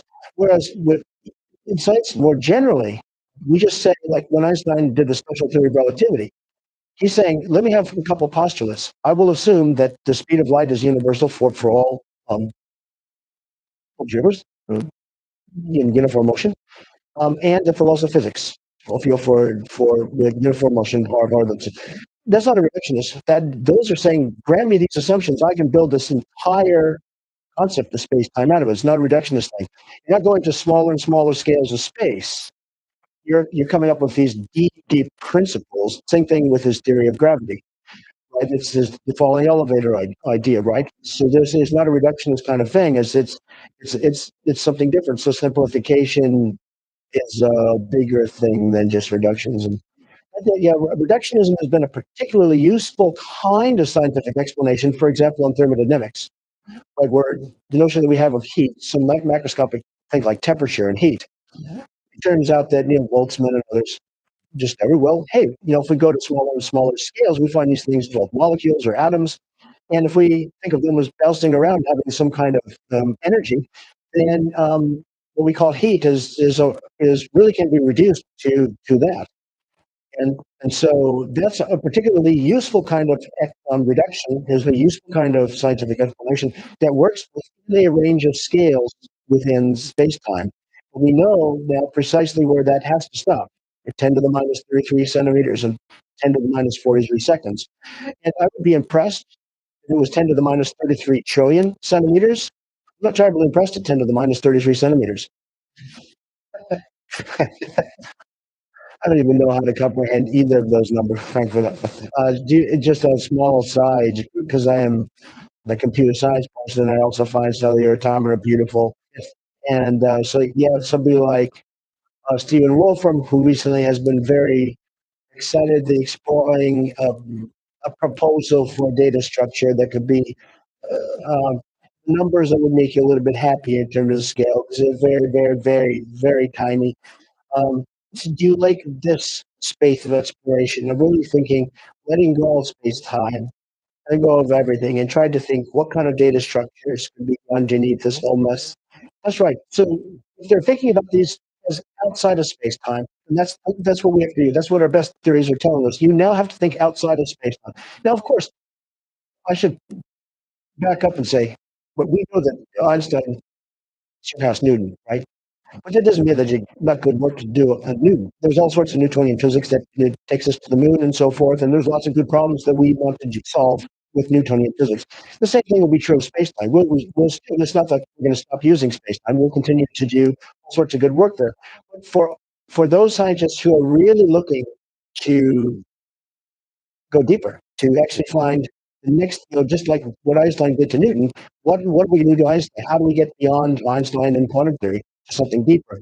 Then we have to actually let go. And if we're going to do like this, I thought, automata kind of approach, it's critical that it's not automata in space-time, it's automata prior to space-time, from which we're going to show how space-time emerges. If you're doing automata within space-time, well, that might be a fun model, but it's not the radical new step that we need. Yeah, so the space-time emerges from that, whatever system. Yeah, like you're saying, it's a dynamical system. Do we even know how to understand what dynamical means? Or go beyond when you start to think about dynamics, it can mean a lot of things. Even causality could mean a lot of things if we realize that everything's an interface. Like what? How much do we really know is an interesting question, because you brought me on, so I got to ask you on yet another tangent. There's a paper I remember a while ago looking at called "Putting Neuroscientists to Understand a Microprocessor."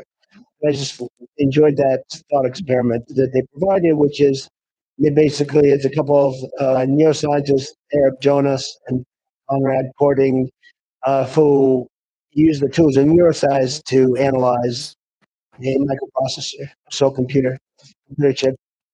For lesion here, what happens and so forth. And if you go in lesion name to get you on a computer, it's very clear that lesion experiments on computers are not going to give you a lot of insight into how, and also the measurement devices and the kind of, so just using the basic approaches of neuroscience, collecting the data, trying to intuit about the underlying function of it.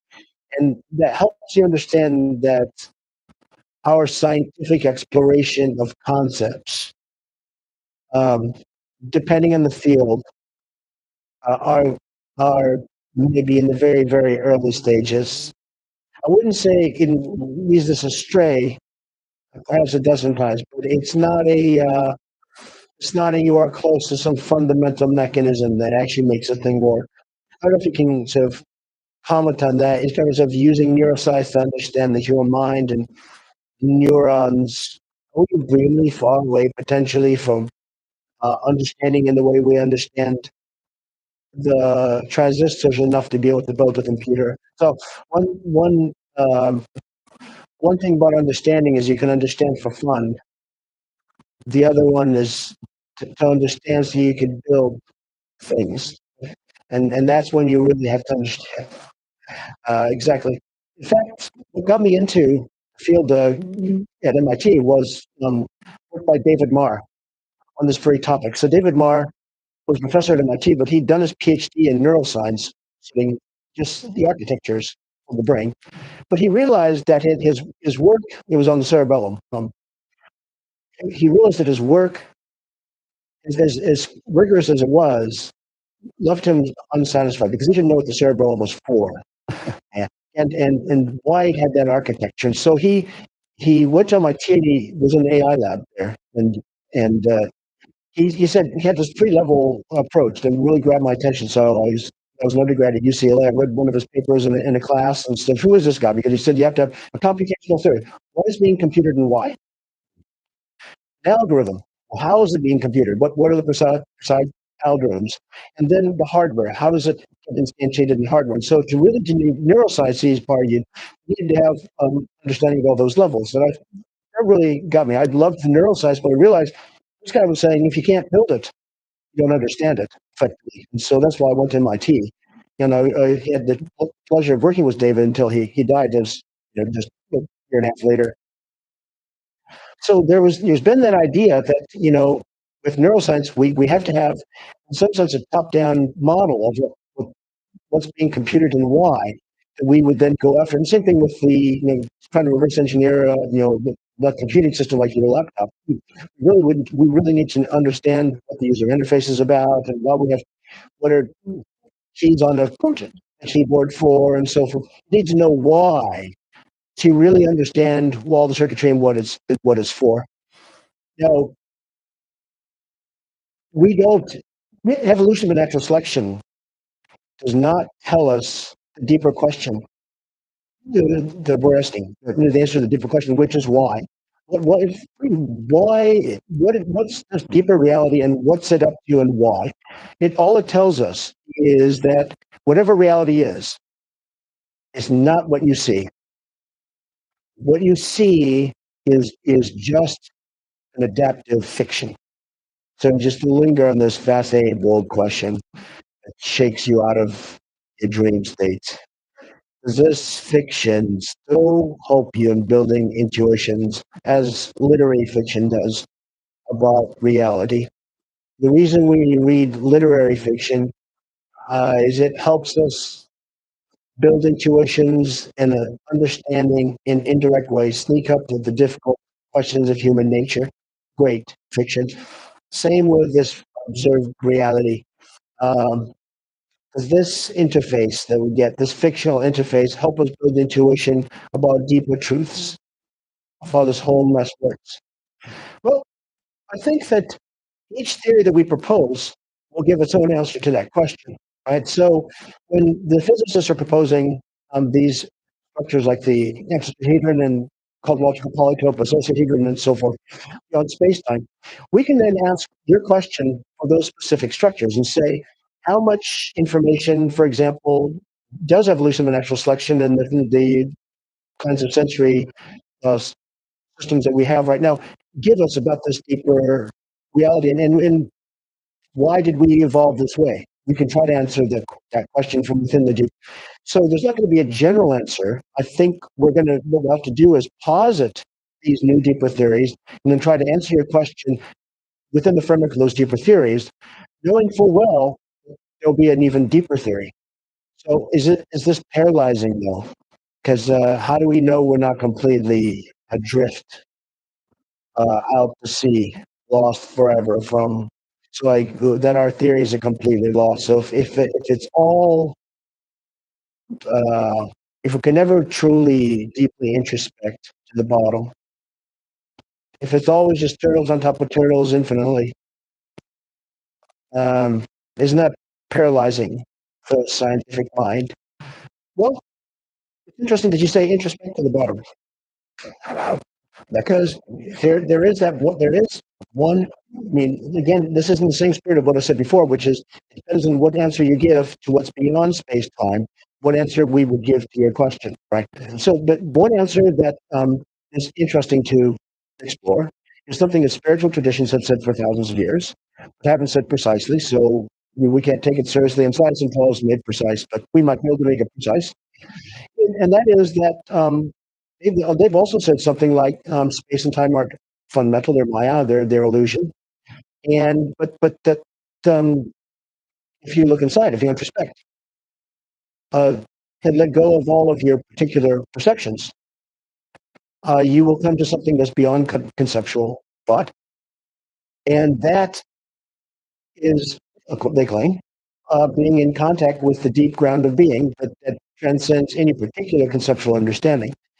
If that is correct, I'm not saying it's correct, but I'm not saying it's not correct. I'm just saying if that's correct, then it would be the case that as scientists, because we also are in touch with this ground of being, we would then not be able to conceptually understand ourselves all the way. We could know ourselves just by being ourselves. And so there would be a sense in which there is a fundamental grounding to the whole enterprise because we're not separate from that enterprise. This is the opposite of the impersonal third person science. This would make science really personal all the way down, but nevertheless scientific because the scientific method would still be what we would use all the way down for the conceptual understanding. Unfortunately, still don't know if you went all the way down. It's possible that this kind of whatever consciousness is, and we'll talk about it, is getting the the cliche statement of "be yourself." It is somehow digging at a deeper truth of reality, but you still don't know when you get to the bottom. A lot of people will take psychedelic drugs. They'll say, "Well, that takes my mind to certain places where it feels like that is revealing some deeper truth of reality." But you still, it could be interfaces on top of interfaces. That's in your view of this. You really don't know. Ms. Gato's incompleteness is that you really don't know. My own view on it, for what it's worth, because I don't know the right answer, but my own view on it right now is that it's never ending. I think that there will never, that this is great, as I said before, great job security for science.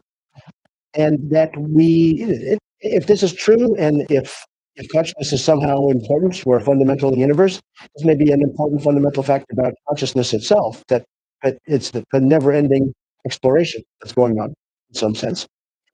Well, well, that's interesting. You push back on the job security. Okay. So maybe as we understand this kind of idea deeper and deeper, we understand that the pursuit is not a fruitful one. That maybe lead to maybe that's why we don't see aliens everywhere. Is you get smarter and smarter and smarter. You realize that like exploration is there's other fun ways to spend your time than exploring. You could be sort of living maximally in some way that's not exploration. I could. There's all kinds of video games you can construct to put yourself inside of them that don't involve you going outside of the game world. It's feeling from my human perspective, what seems to be fun is challenging yourself and overcoming those challenges.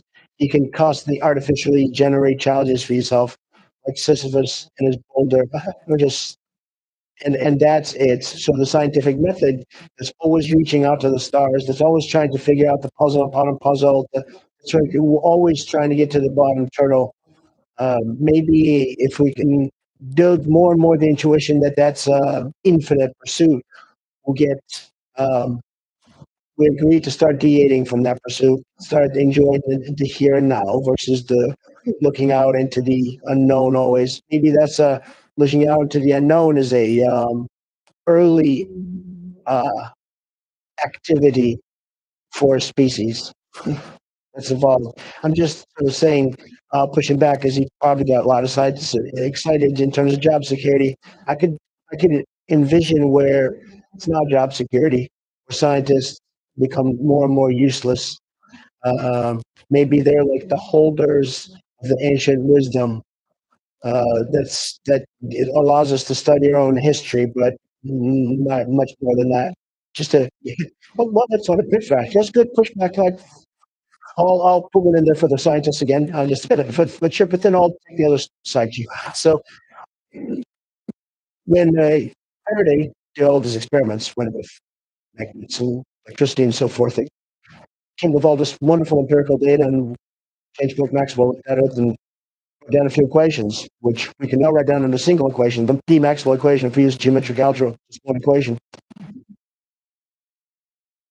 That opened up unbelievable technologies where people were zooming, talking to each other around the world.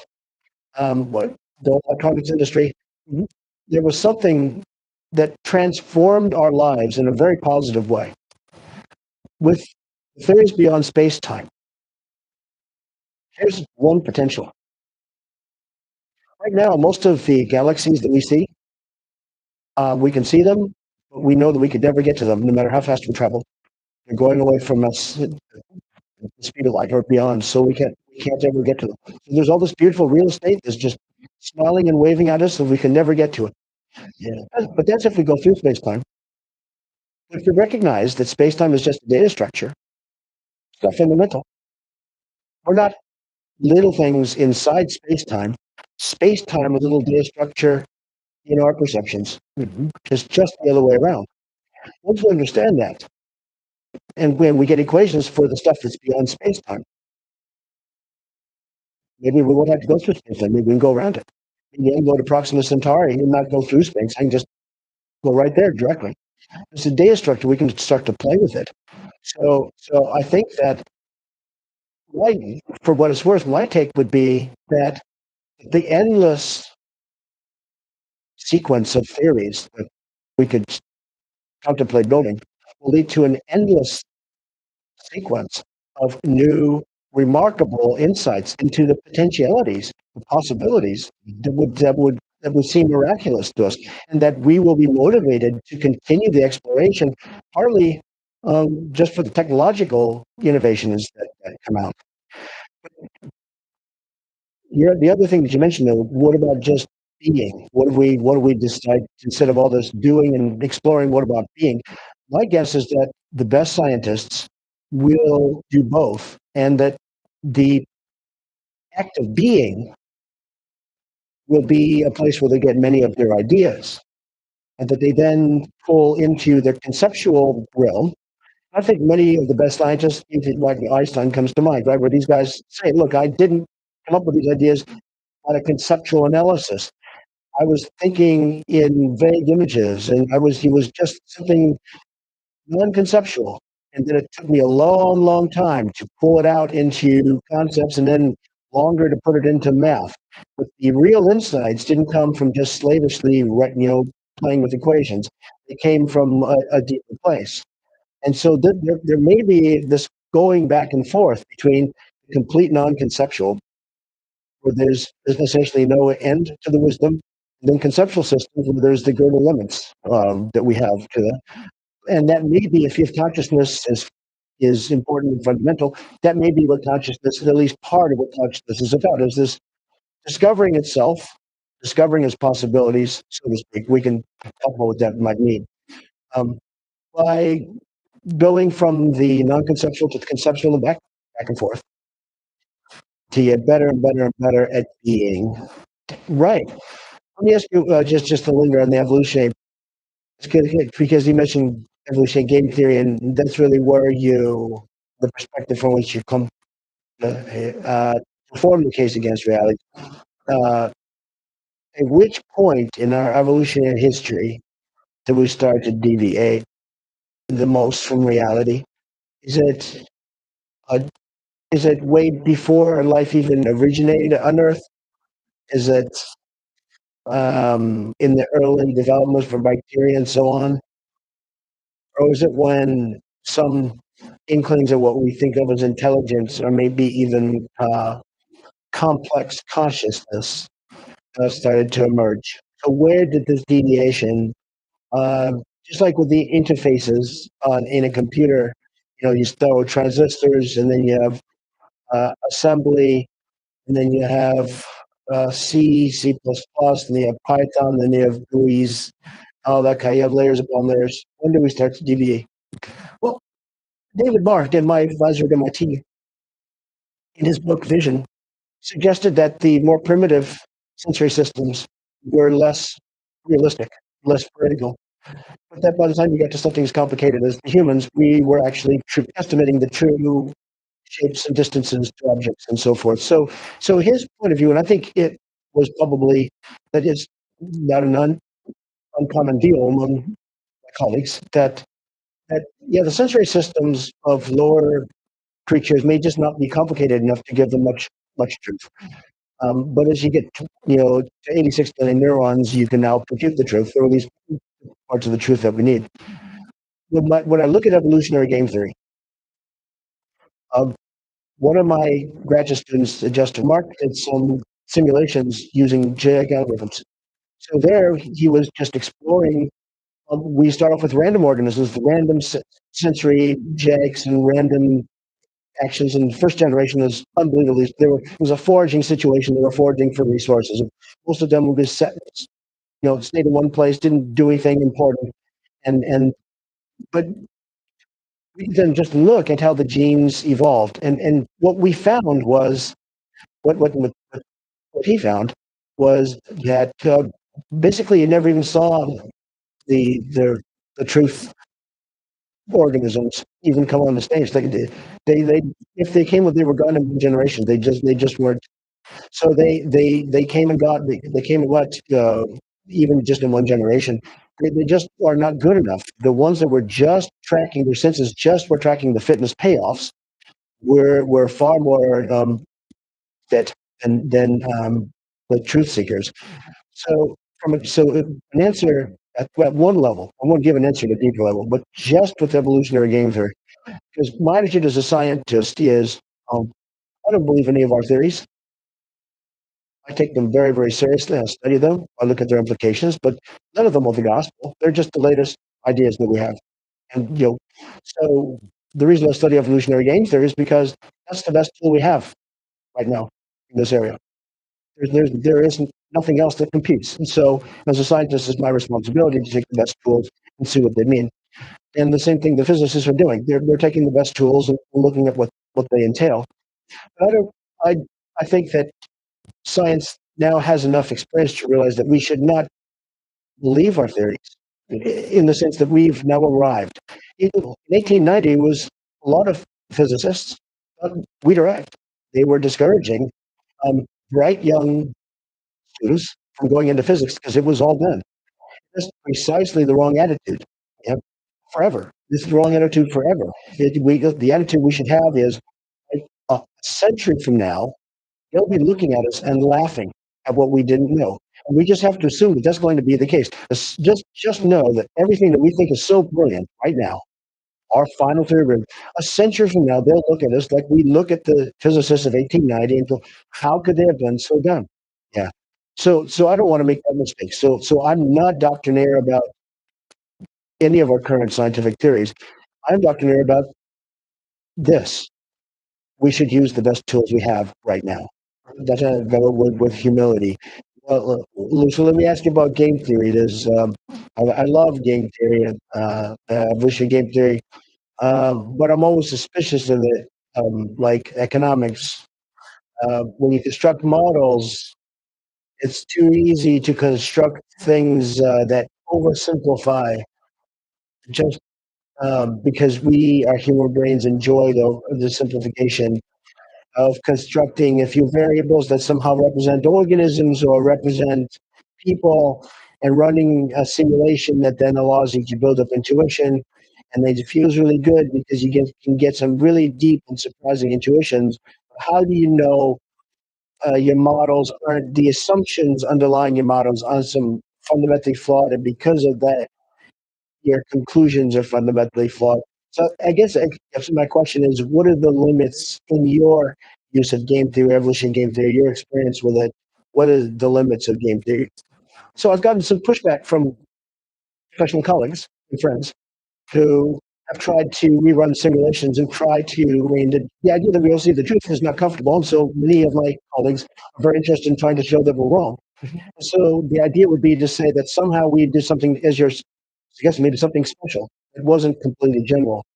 We got some little special part of the whole search space in evolutionary game theory in which this happens to be true, but more generally, organisms would evolve to see the truth. So the best pushback we've gotten is from a team at Yale, and they suggested that if you use thousands of payoff functions, so we in our simulation we just used a couple, one or two, because it was their first simulations, right? So that would be a limit. We had one or two payoff functions. We showed the result in those, at least for the genetic algorithms. And they said if you have 20,000 of them, then we can find those conditions in which seeing organisms would be the ones that have evolved and survived. And so we looked at their simulations, and it certainly is the case that you can find special cases in which truth can evolve. So when I say it's probability zero, doesn't mean it can't happen. It can happen. In fact, it can happen infinitely often. Just probability zero. So if probability zero things can happen infinitely often. Well, when you say probability zero, you mean probability close to zero. To be very, very precise. So, for example, if I have a unit square, on the plane, and I use a measure in which on the probability measure in which the area of the region uses probability. Then, if I draw the curve in that unit square, it has measured precisely zero, precisely, not approximately, precisely zero, and yet it has infinitely many points. So there's an object that, for that probability measure, has probability zero, and yet there's infinitely many points in it. So that's what I mean when I say that the things that are probability zero can happen infinitely often, in principle. Yeah, but infinity, as far as and I look outside often, I walk around and I look at people. I haven't never seen infinity in real life. That's an interesting issue. I've been looking. I don't notice it. Infinitely small or the infinitely big. And so the tools of mathematics get sort of apply the same kind of criticism that it is a very convenient interface to reality. That's a big debate in mathematics. The intuitionists versus the ones who take, for example, the real numbers as real. And that's a fun discussion. Nicholas Geeson has a physicist had really interesting work recently on how if you go with intuitionist mathematics, you could effectively quantize Newton, and you find that the Newtonian theory and quantum theory aren't that different once you go with it's just really quite interesting stuff. So the issue he raises a very, very deep one, and one that I think we should take quite seriously, which is, how shall we think about the reality of the Contour's hierarchy, Aleph 1, Aleph 2, and all these different infinities versus just um, a more algorithmic approach, right? So where everything's computable, in some sense everything's finite, as big as you want, but nevertheless finite. So yeah, that ultimately boils down to whether the world is discrete or continuous in some general sense. Again, we can't really know, but there's just a mind-breaking thought, take just common sense reasoning that something can happen and is yet probability of it happening is 0%. That doesn't compute for common sense computer. Right. This is where you have to be sharp and expedition to really. I'm not sharp is one word. What I'm saying is common sense computer is. I mean that in a very kind of in a positive sense, because when talking about perceptual systems and interfaces, if we are to reason about the world, we have to use the best interfaces we got. And I'm not exactly sure that game theory is the best interface we got for this. And applications of mathematics, tricks and tools of mathematics, the game theory is the best we got. When you're thinking about the nature of reality and thickness functions and evolution, period. Well, that's a fair rejoinder, and I think that that was the tool that we used. And if someone says here's a better mathematical tool, and here's why.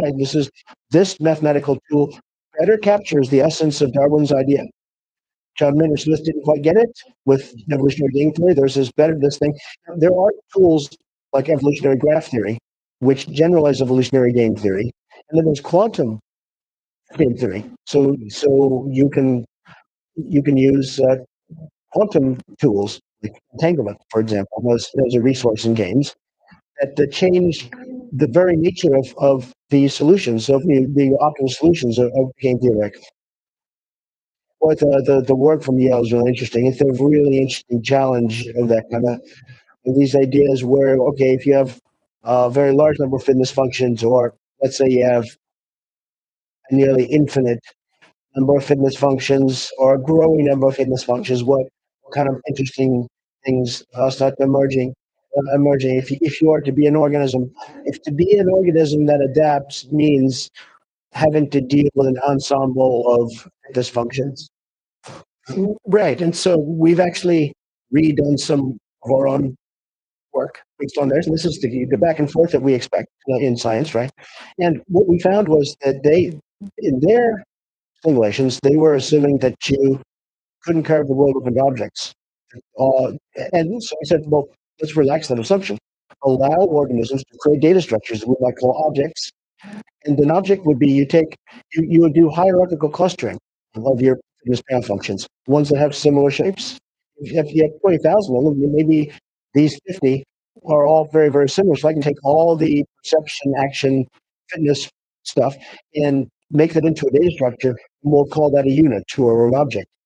And as soon as we did that, then all the results went away. Turned out they were the special case, and that the organisms that were allowed to only see that were able to see only fitness payoffs were the ones that were. So the idea is that objects then, what are objects from an evolutionary point of view? This ball, we thought that for us all bottle, it was because I was seeing a true object that existed whether or not it was perceived. Evolutionary theory suggests a different interpretation. I'm seeing a data structure that is encoding a convenient way of looking at a various fitness tests. I can use this for drinking. I could use it as a weapon, not a very good one. I could beat someone over the head with it. If my goal is mating, this is pointless. So I'm seeing there's all sorts of actions and the payoffs that I could get. When I pick up an apple, now I'm getting a different set of actions and payoffs.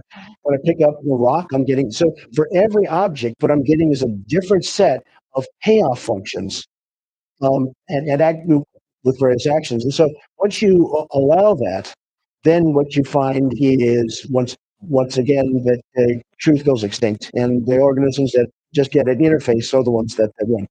But the question, I'm just sneaking up on this is fascinating. From where do fitness functions originate? What gives birth to the fitness functions? So if there's a giant black box that just keeps giving you fitness functions, what are we trying to optimize? You said that water has different um, uses than an apple. So there's these objects. What are we trying to optimize? And why is not reality a really good generator of fitness functions? So each theory makes its own assumptions and says, grant me this. It's not that. So evolutionary game theory says, grant me fitness payoffs. Right. And grant me strategies with payoffs. And I can write down the matrix. If this strategy interacts with that strategy, these are the panels. So come on. If you grant me that, then I can start to explain a lot of things. Now, you could ask for deeper questions like, okay, so how does physics evolve biology, and where do these fitness payoffs come from? Right. Now, that would be that's a completely different enterprise. And of course, evolutionary game theory then would be not the right tool for that. It would have to be a deeper tool that shows where evolutionary game theory comes from. My own take is that there's going to be a problem in doing that because space-time isn't fundamental. It's just a user interface. And that the distinction that we make between living and non-living is not a fundamental distinction. It's an artifact of the limits of our interface. Right. So this is a new wrinkle, and this is an important wrinkle. Well, it's so nice to take space and time as fundamental because if something looks like it's inanimate, it's inanimate, and we can just say it's not living. Now it's much more complicated. Certain things are obviously living. I'm talking with you out here. I'm obviously interacting with something that's alive and then conscious. I think we've let go of the word obviously in this conversation. I think nothing is obvious. It's obvious this way. But when we get down to like an ant, it's obviously living, but we'll all say it appears to be living. When I get down to a virus, now people wonder, and when we get down to protons, people say it is not living. And my attitude is, look, I have a user interface. Interface is there to hide certain aspects of reality, and others to it's an uneven representation. Put it that way. Certain things just get completely hidden. Dark matter and dark energy are most of the energy and matter that's out there. Our interface is playing flat out hides them. The only way we get some hint is because gravitational things are going wrong with Earth. So most things are outside of our interface. The distinction between living and non-living is not fundamental. It's an artifact of our interface. If we really want to understand where evolution comes from, to answer the deep question you asked, I think the right way we're going to have to do that is come up with a deeper theory than space-time, in which there may not be the notion of time, and show that whatever the dynamics of that deeper theory is, but well, talk about how you could have dynamics without time, but the dynamics of this deeper theory, when we project it into in certain ways, then we do get space-time and we get what appears to be evolution by natural selection. So I would love to see evolution by natural selection, nature red in tooth and claw, people fighting, animals fighting for resources and the whole bit, come out of a deeper theory in which perhaps it's all cooperation. There's no limited resources and so forth. But as a result of projection, you get space and time. And as a result of projection, you get nature red in tooth and claw, the appearance of it. It's all an artifact of the interface. I like this idea that the line between living and non-living is very important because that's a thing that would emerge before you have evolution. The idea of death.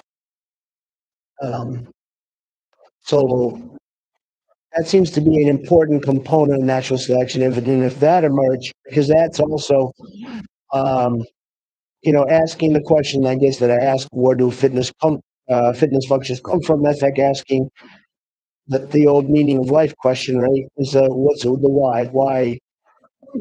why? And one of the big underlying whys, okay, you could start with evolution on Earth, but without life and death, without the line between the living and the dead, you don't have evolution. So what if underneath it, there's no such thing as the living and the dead? There's no this concept of an organism, period. There's a living organism as defined by a volume and space time that somehow interacts, that over time maintains its integrity somehow. It has some kind of history. It has a wall of some kind. The outside world, the environment, and then inside there's an organism. So you're defining an organism, and also you're defining that organism by the fact that it can move and it can come alive, which you kind of think of as moving, combined with the fact that it's keeping itself separable from the environment. So you can point out that thing is living, and then it can also die. That seems to be all very powerful components of space-time that enable you to have something like natural selection and evolution. Well, and there's a lot of interesting work, some of it by collaborators of Carl Friston and others, where they have Bayes.net kind of stuff that they build on the notion of a Markov blanket. So you have some states within this network that are inside the blanket, then you have the blanket, and then the states outside the blanket. And states inside the Markov blanket are conditionally independent of the states outside the blanket, conditioned on the blanket. And what they're looking at is that the dynamics inside of the states inside the Markov blanket seem to be trying to estimate properties of the outside and react to them in a way. So it seems like you're doing probabilistic inferences in ways that might be able to keep you alive. So there's interesting work going on in that direction. But what I'm saying is something slightly different, and that is, like when I look at you, all I see is skin, hair, and eyes. Right? That's all I see. But I know that there's a deeper reality. I believe that there's a much deeper reality. There's the whole world of your experiences, your thoughts, your hopes, your dreams. In some sense, the face that I see is just a symbol that I create. And as soon as I look away, that I delete that symbol. But I don't delete you. I don't delete the conscious experience, the whole world of your. So I'm only deleting an interface symbol. That interface symbol is a portal, so to speak, uh, not a perfect portal, but a genuine portal into your beliefs, into your conscious experiences, into that's why we can have a conversation. We genuinely, what your consciousness is genuinely affecting mine is genuinely affecting yours through these icons, which I create on the fly. Like, I mean, I create your face when I look, I delete it. I don't create you, your consciousness. That's there all the time. But I do. So now when I look at a cat, I'm creating something that I still call living, and I still think is conscious. When I look at an ant, I create something that I still would call living, but maybe not conscious. When I look at something I call a virus, now I'm not even sure I would call it living. When I look at a proton, I would say I don't even think it's not alive at all. It could be that I nevertheless interacting with something that's just as conscious as you. I'm not saying the proton is conscious. The face that I'm creating when I look at you, that face is not conscious. That face is a data structure in me. That face is an experience, is not an experiencer. Similarly, a proton is something that I create, when I look, or do a collision in the Large Hadron Collider or something like that. But what is behind the entity in space-time? So then when I got the space-time interface, and I just got this entity that they call proton, what is the reality behind it? Well, the physicists are finding the big structures, the amplitude-hedron, the associate-hedron. What's behind those? Could be consciousness. What I'm playing with. In which case, when I'm interacting with a proton, I could be interacting with consciousness. Again, to be very clear, because it's easy. So I'm not saying a proton is conscious. Just like I'm not saying your face is conscious. Your face is a symbol I create and then delete as I look in. So your face is not conscious, but I know that face in my interface, the Lex Friedman face that I create, is an interface symbol that's a genuine portal into your consciousness. The portal is less clear for a cat, even less clear for an ant, and by the time we get down to a proton, the portal is not clear at all. But that doesn't mean I'm not interacting with consciousness. It just means my interface gave up. There's some deeper reality that we have to go after. So your question really forces out a big part of this whole approach that I'm talking about. So this portal, because I wonder why you can't. Your portal is not as good to a cat. To a cat's consciousness than it is to a human. Does it have to do with the fact that you're human and just similar organisms of similar complexity are able to create portals better to each other, or is it just as you get more and more complex, you get better and better portals? Well, let me answer what is this? If I'm more confident about, then I'll speculate on that. Why is it that the portal is so bad with protons? And elementary particles more generally, so quarks, leptons, and gluons, and so forth. Well, the reason for that is because those are just symmetries of space-time. More technically, they're irreducible representations of the Poincare group of space-time. So they're just literally representations of the data structure of space-time that we're using. So that's why they're not very much insightful. They're just almost entirely tied to the data structure itself. There's not much. They're telling you only something about the data structure, not behind the data structure. It's only when we get to higher levels that we're starting to, in some sense, build portals to what's behind space-time. Sure. Yeah. So there's more and more complexity built on top of the interfaces space-time with the cat. So you actually build a portal, right? And you can't. Okay, yeah, right. Yeah, with this interface of face and hair and so on. skin.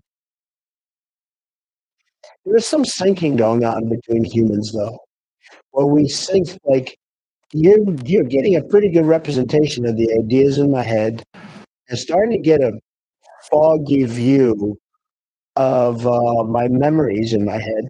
Even though this is the first time we're talking, you start to project your own memories. You start to solve like a giant hierarchy of puzzles about a human because we're all there's a lot of similarities, a lot of it rhymes. So you start to make a lot of inferences. You build up this model of a person. You have a pretty sophisticated model of what's going on underneath. Again, I wonder if it's possible to construct these models about each other and nevertheless be very distant from an underlying reality. Just there's a lot of work on this. So there's some interesting work called signaling games where they look at how people can coordinate and uh, come to communicate. There's some interesting work that was done by some colleagues and friends of mine, Louis Narons, Natalia Kumarova, and Kimberly Jameson, where they were looking at evolving color words. So you have a circle of colors.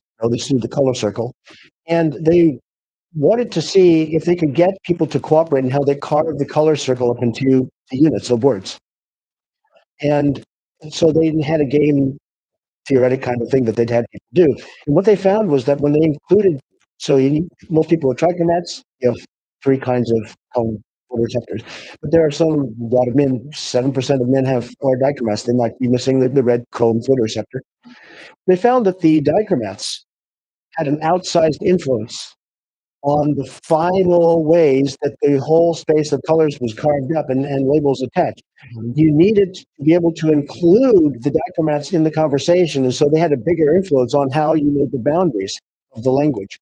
I thought that was a really interesting kind of insight that there's going to be, again, perhaps a game where evolutionary or genetic algorithm kind of thing that goes on in terms of learning to communicate in ways that are useful. And so, yeah, you can use game theory to actually explore that or signaling games. There's a lot of brilliant work on that. I'm not doing it, but there's work out there. So if it's okay, let us tackle once more, perhaps several more times after the big topic of cautiousness. This very beautiful, powerful thing that perhaps is the thing that makes us human. What is it? What's the role of cautiousness in let's say even just the thing we've been talking about, which is the formation of this interface. Um, but any kind of ways you want to kind of start talking about it. Well, let me say first what most of my colleagues say. 99% are, again, assuming that space-time is fundamental, particles in space-time, matter is fundamental, and most are reductionist. And so the standard approach to consciousness is to figure out what complicated systems of matter with the right functional properties could possibly lead to the emergence of consciousness. That's the general idea. Right? So maybe you have to have neurons. Maybe only if you have neurons, but that might not be enough. They have to certain kinds of complexity in their organization and their dynamics, certain kind of network abilities, for example. So there are those who say, for example, that consciousness arises from orchestrated collapse of quantum states of microtubules in neurons. So this is Hammerall from Penrose, how that's kind of. So you start with something physical, a property of quantum states of neurons, of microtubules and neurons, and you say that somehow an orchestrated collapse of those is consciousness or conscious experiences. Or integrated information theory. Again, you start with something physical. If it has the right kind of functional properties, it's something they call phi, with the right kind of integrated information, then you have consciousness. Or you can be a panpsychist, Goff, for example, where you might say, well, in addition to the particles of space and time, those particles are not just matter; they also could have, say, a unit of consciousness. And so, once again, you're taking space and time and particles as fundamental, and you're adding a new property that would say their consciousness, and then you have to talk about how when proton and neutron, where proton and electron get together to form hydrogen, and how those consciousnesses merge to or interact to create the consciousness of hydrogen and so forth. There's attention schema theory, which again, this is how neural network, you know, processes representing to the network itself its attentional processes. That could be consciousness. There's global workspace theory, um, and neuronal global workspace theory. So there's many theories of this type. What's common to all of them is they assume that space-time is fundamental. They assume that physical processes in space-time is fundamental. Panpsychism adds consciousness as an additional thing, is almost dualist in that regard. And my attitude is our best science is telling us that space-time is not fundamental. So why is that important here? Well, for centuries, deep thinkers thought of earth, air, fire, and water as the fundamental elements. It was a reductionist kind of idea. Nothing was more elemental than those, and you could sort of build everything up from those.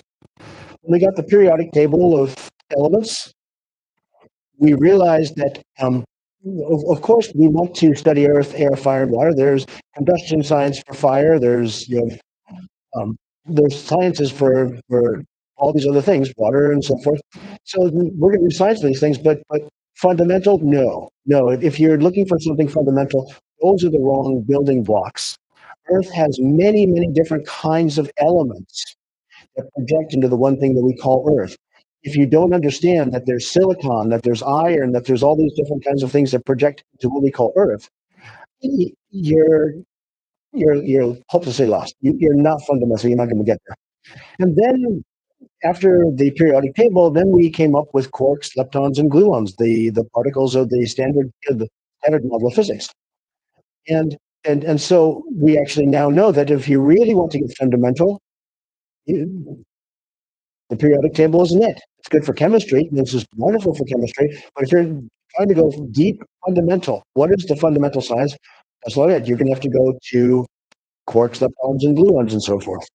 Well, now we've discovered space-time itself is doomed. Quarks, leptons, and gluons are just irreducible representations of the symmetries of space-time. So the whole framework on which consciousness research is being based right now is doomed. And for me, these are my friends and colleagues. They're doing this. They're brilliant. They're absolutely they're brilliant.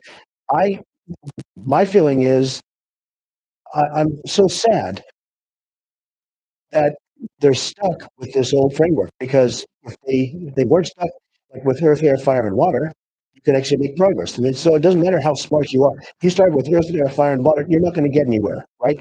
Can I actually just because the word doomed is always your thing. Let me give you some options. Multiple choice quiz. Is space time, would say, is reality, the way we perceive it. Put doomed, wrong, or fake. Because doomed just means it could still be right. We're now ready to go deeper. We don't have that.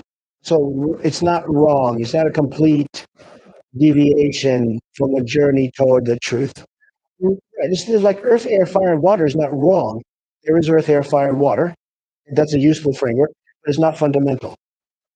Right? Well, there's also wrong, which is they used to believe, as I recently learned, that George Washington was the president, the first president of the United States, was bled to death for something that could have been easily treated. Because it was believed that you can get, actually, I need to look into this further, but I guess you get toxins out or demons out. I don't know what you're getting out with the bleeding of a person. So that ended up being wrong, but widely believed as a medical tool. So it's also possible that our assumption of space-time is not just doomed, but it's wrong. Well, if we believe that it's fundamental, that's wrong. But if we believe it's a useful tool, that's right. But it could see, but bleeding somebody to death was believed to be a useful tool, not intentional. it wasn't just not fundamental, right? It was very. I'm sure there's cases in which bleeding somebody would work, but it would be a very tiny, tiny, tiny percentage of cases. So it could be that it's wrong, like it's a side road that's ultimately leading to a dead end, as opposed to a truck stop or something you can get off of. My feeling is the dead end kind of thing. I think that what the physicists are finding is that there are these structures beyond space time, but they project back into space time. And so space time, when they say space time is doomed, they're explicit. They're saying it's doomed in the sense that we thought it was fundamental. It's not fundamental. It's a useful, absolutely useful and brilliant data structure. But there are deeper data structures like cosmological quantum, and space time is not fundamental. What is doomed, in the sense that is wrong, is reactionism, which is saying space time is fundamental.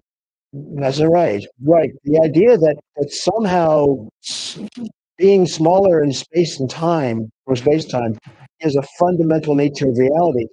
That's wrong. It turned out to be a useful heuristic for thermodynamics and so forth, and then several other places, yet reductions has been very useful. But that's, in some sense, an artifact of how we use our interface. If you're saying size doesn't matter, okay, this is very important from the ultimately, it's useful for theories like thermodynamics, also for understanding brain networks in terms of individual neurons in terms of chemical systems inside cells. That's all very, very useful. But, but the idea that we're getting to the more fundamental nature of reality, no. When you get all the way down in that direction, you get down to the quarks and gluons. What you realize is what you've gotten down to is not fundamental reality, just the irreducible representations of a data structure. That's all you've gotten down to. So you're always stuck inside the data structure. So you seem to be getting closer and closer. I went from neural networks to neurons to chemistry, chemistry to particles, particles to quarks and gluons. I'm getting closer and closer to no, I'm getting closer and closer to the actual structure of the data structure of space and time, the irreducible representations of. That's what you're getting closer to, not to a deeper understanding of what's beyond space time. We'll return again to this question of dynamics, because you keep saying that space time is doomed, but mostly focusing on the space part of that. It's very interesting to see why time gets the bad cred too, because the dynamics without time is a thing I'd love to talk to you a little bit about. But let us return your brilliant whirlwind overview of the different theories of consciousness that are out there. What is consciousness if outside of space time? If we think that we want to have a model of consciousness, we, as scientists, then have to say, what do we want to write down? What kind of mathematical model are we going to write down? Right?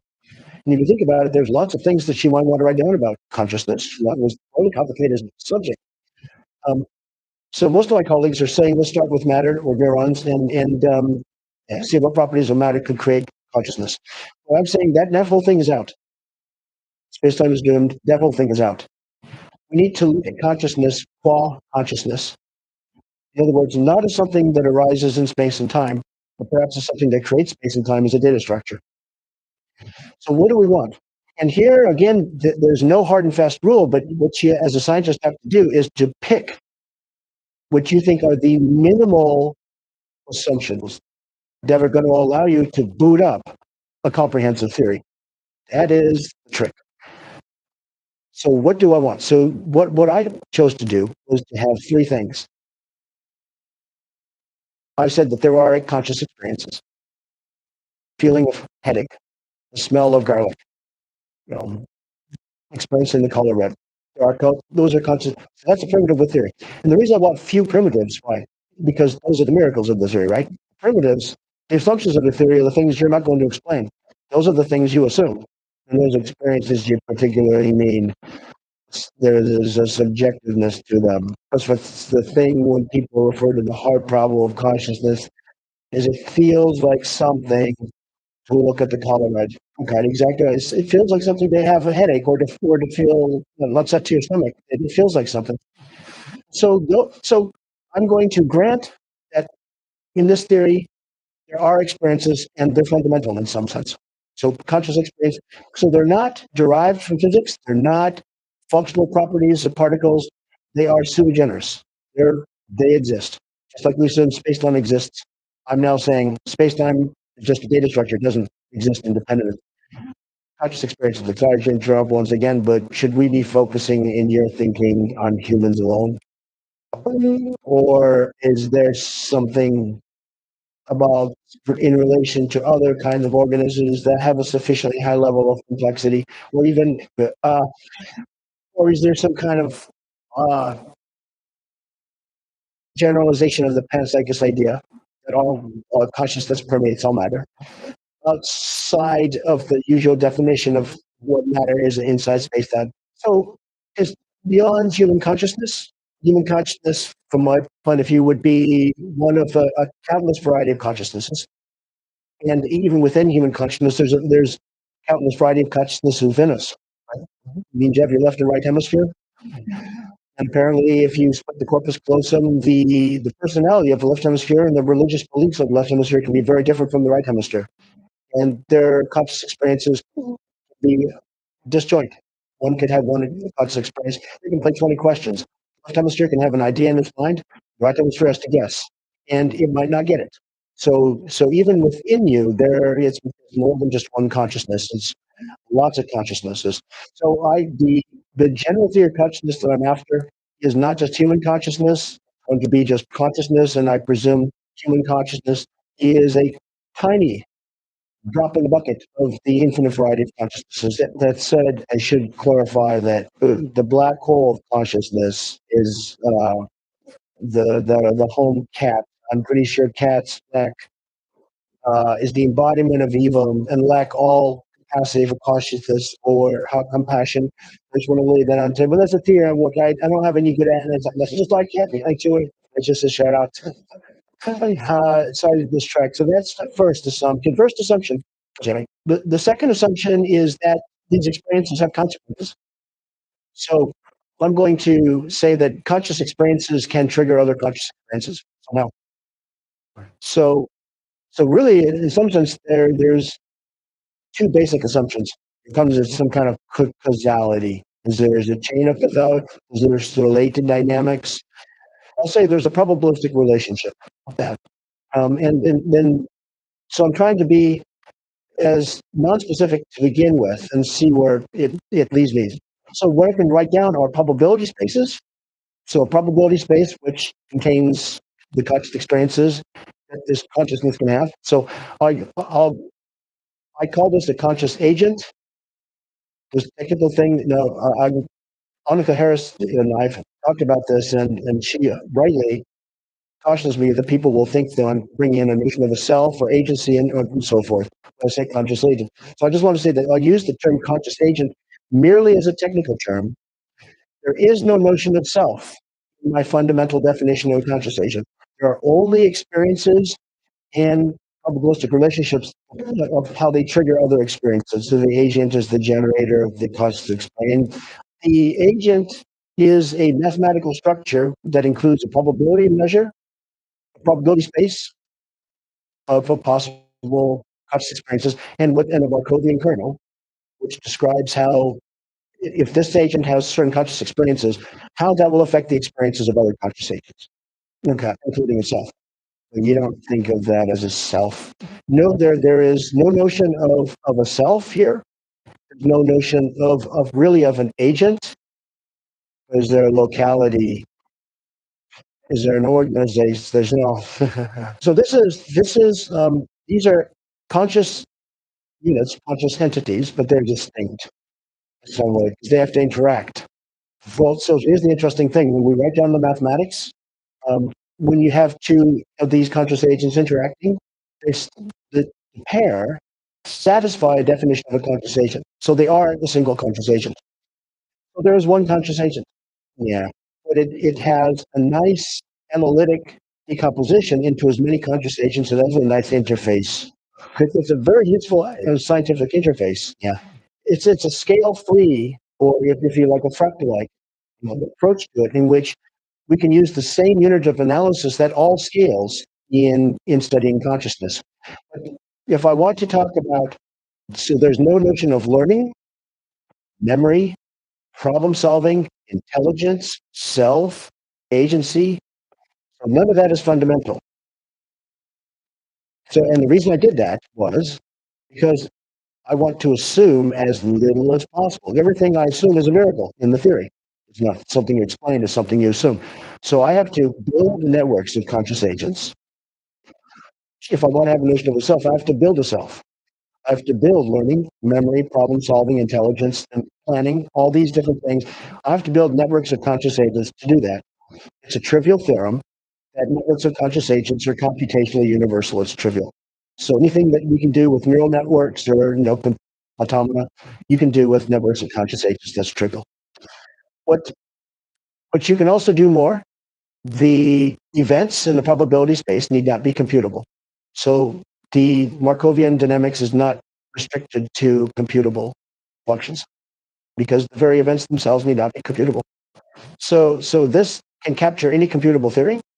Anything we can do with neural networks, we can do with conscious agent networks. But it leaves open the door for the possibility of non-computable interactions between conscious agents. So we have to if we want a theory of memory, we have to build it.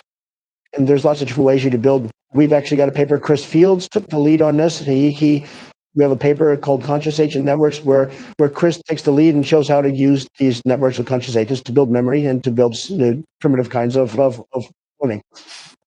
But can you provide some intuition of what conscious networks, networks of conscious agents helps you? Well, first of all, what that looks like.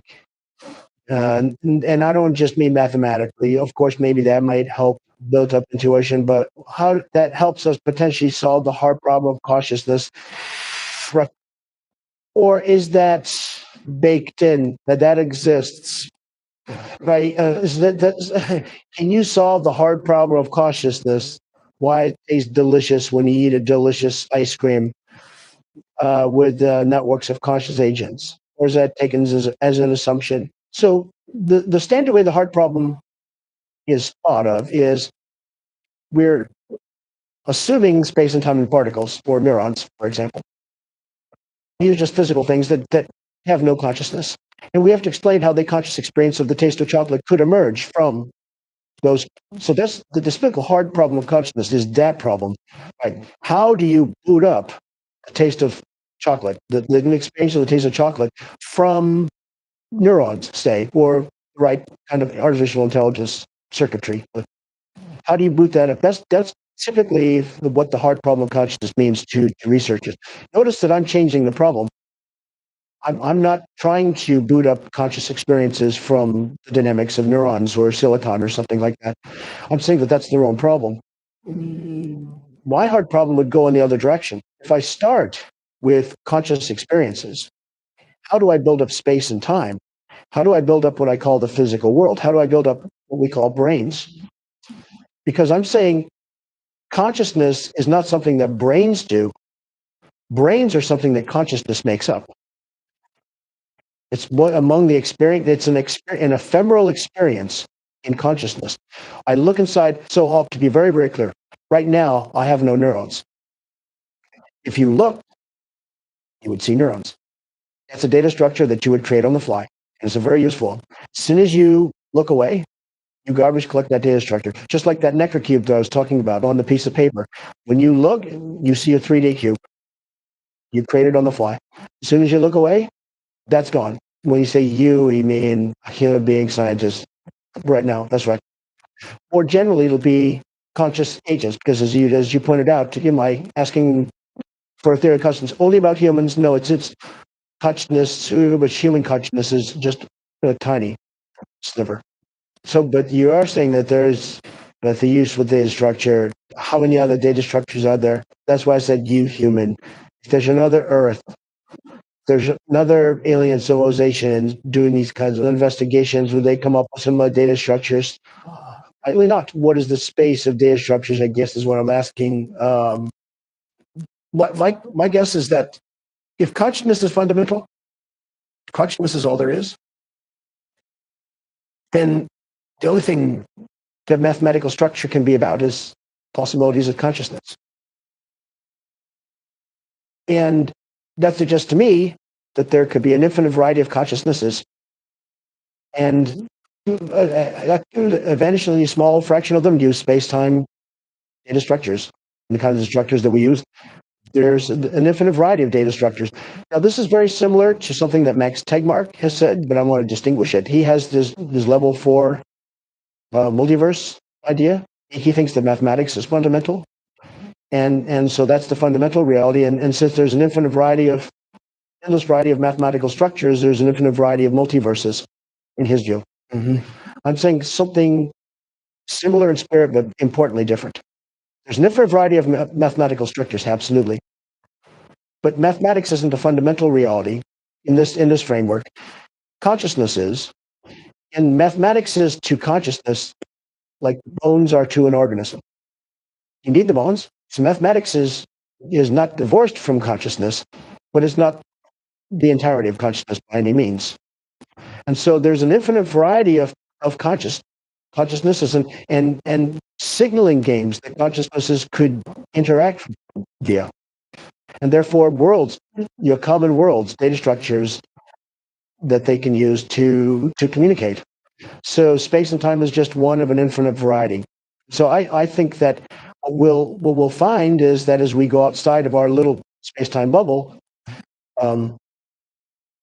we will encounter utterly alien forms of conscious experience that we may not be able to really comprehend in the following sense. If I asked you to imagine a color that you've never seen before, anything happen? Nothing happens. No, nothing happens, and that's just one color. I'm asking for just a color. We actually know, by the way, that there are women called tetrafemmes who have 4 color receptors, not just 3. And Kimberly Jameson and others who studied these women have good evidence that they apparently have a new dimension of color experience that the rest of us don't have. So these women are apparently living in a world of color that you and I can't even concretely imagine. No man can imagine them. Yeah. And yet they're real color experiences. And so in that sense, I'm saying, now take that little baby step role. There are women who have color experiences that I could never have. Well, that's shocking. Now take that infinite. There are consciousnesses where every aspect of their experiences is like that new color. It's something utterly alien to you. You have nothing like that. And yet these are all possible varieties of conscious experience. And when you say there's a lot of consciousnesses, as a singular consciousness, basically the set of possible experiences you can have in that subjective way, as opposed to the underlying mechanism. So you say that, having extra color receptor, ability to have in your experiences that somehow a different consciousness. Is there a way to see that as all the same consciousness, the subjectivity itself? Right. Because when we have 2 of these conscious agents interacting, the mathematics, they actually satisfy the definition of the conscious agent. So in fact, they are a single conscious agent. So in fact, one way to think about one thing I'm postulating with my colleagues, the Chaitan and Chris and others, Robert Brentner and so forth, there's one big conscious agent, fully complicated. But fortunately, we can, for analytic purposes, break it down all the way to, in some sense, the simplest conscious agent, which has one conscious experience. One. This one agent can experience red 35. And that's it. That's what it experiences. You can get all the way down to that. So you think it's possible that consciousness, whatever that is much more, is fundamental, or at least much more in the direction of the fundamental than is space-time as we perceive it. That's the proposal. And therefore, what I have to do in terms of the hard problem of consciousness is to show how dynamical systems of conscious agents could lead to what we call space and time and neurons and brain activity. In other words, we have to show how you get space-time and physical objects entirely from a theory of conscious agents outside of space-time with the dynamics outside of space-time. So that's I can tell you how we plan to do that, but then that's the idea. Okay, so the magic of it, that chocolate is delicious. So there's a mathematical kind of thing that we could say here, how it can emerge within this system of networks of conscious agents. But um, is there going to be at the end of the proof why chocolate is so delicious, or or no? I guess I'm going to ask different kinds of dumb questions to try to sneak out of. Well, that's the right question. And when I say that I took conscious experiences as fundamental, what that means is in the current version of my theory, I'm not explaining conscious experiences, where they came from. That's the miracle. That's one of the miracles. So I have two miracles in my theory. There are conscious experiences, like the taste of chocolate, and that there's a probabilistic relationship. When certain conscious experiences occur, others are more likely to occur. Those are the two miracles that are possible to get beyond that and somehow start to chip away at the miracleness of that miracle. The chocolate is too delicious. I hope so. I've got my hands full with what I'm doing right now, but with the I can just say at top level how we would think about that. That would get at this consciousness without form. But this is going to be this is really tough because it's consciousness without form versus the various forms that consciousness takes for the experiences that it has. Right, right. So when I write down the probability space for these conscious experiences, say, here's a probability space for the possible conscious experiences. It's just like when I write down a probability space for an experiment, like I'm going to flip a coin twice. Right? And I will want to look at the probabilities of various outcomes. So I have to write down a probability space. There could be heads, heads, heads, tails, tails, heads, tails, tails. So as any class of probability, you're told, write down your probability space. If you don't write down your probability space, you can't get started. So here's my probability space for consciousness. How do I want to interpret that structure? The structure is just sitting there. There's going to be a dynamics that happens on it, right? The experiences appear and then it disappear, just like heads appears and disappears. So one way to think about that fundamental probability space is that corresponds to consciousness without any content. The infinite consciousness that transcends any particular content. Or do you think of that as a mechanism, as a thing, like the rules that govern the dynamics of a thing outside of space-time? Isn't that, if you think consciousness is fundamental, isn't it essentially getting like, as it is solving the hard problem, which is like, from where does this thing pop up, which is the mechanism of the thing popping up. Whatever the consciousness is, the different kinds, or so on, that mechanism. And also, the question I want to ask is, how tricky do you think it is to solve that problem? You've solved a lot of difficult problems throughout the history of humanity. There's probably more problems to solve left than we've solved by like an infinity. But along that long journey of intelligent species, when will we solve this consciousness one? Which is one way to measure the difficulty of the problem. So I'll give two answers. There's one problem I think we can solve, but we haven't solved yet. And that is the reverse of what my colleagues call the hard problem. The problem of how do you start with conscious experiences in the way that I just described them, and the dynamics, and build up space and time and brains. That, I think, is a tough technical problem, but it's principle solvable. So I think we can solve that.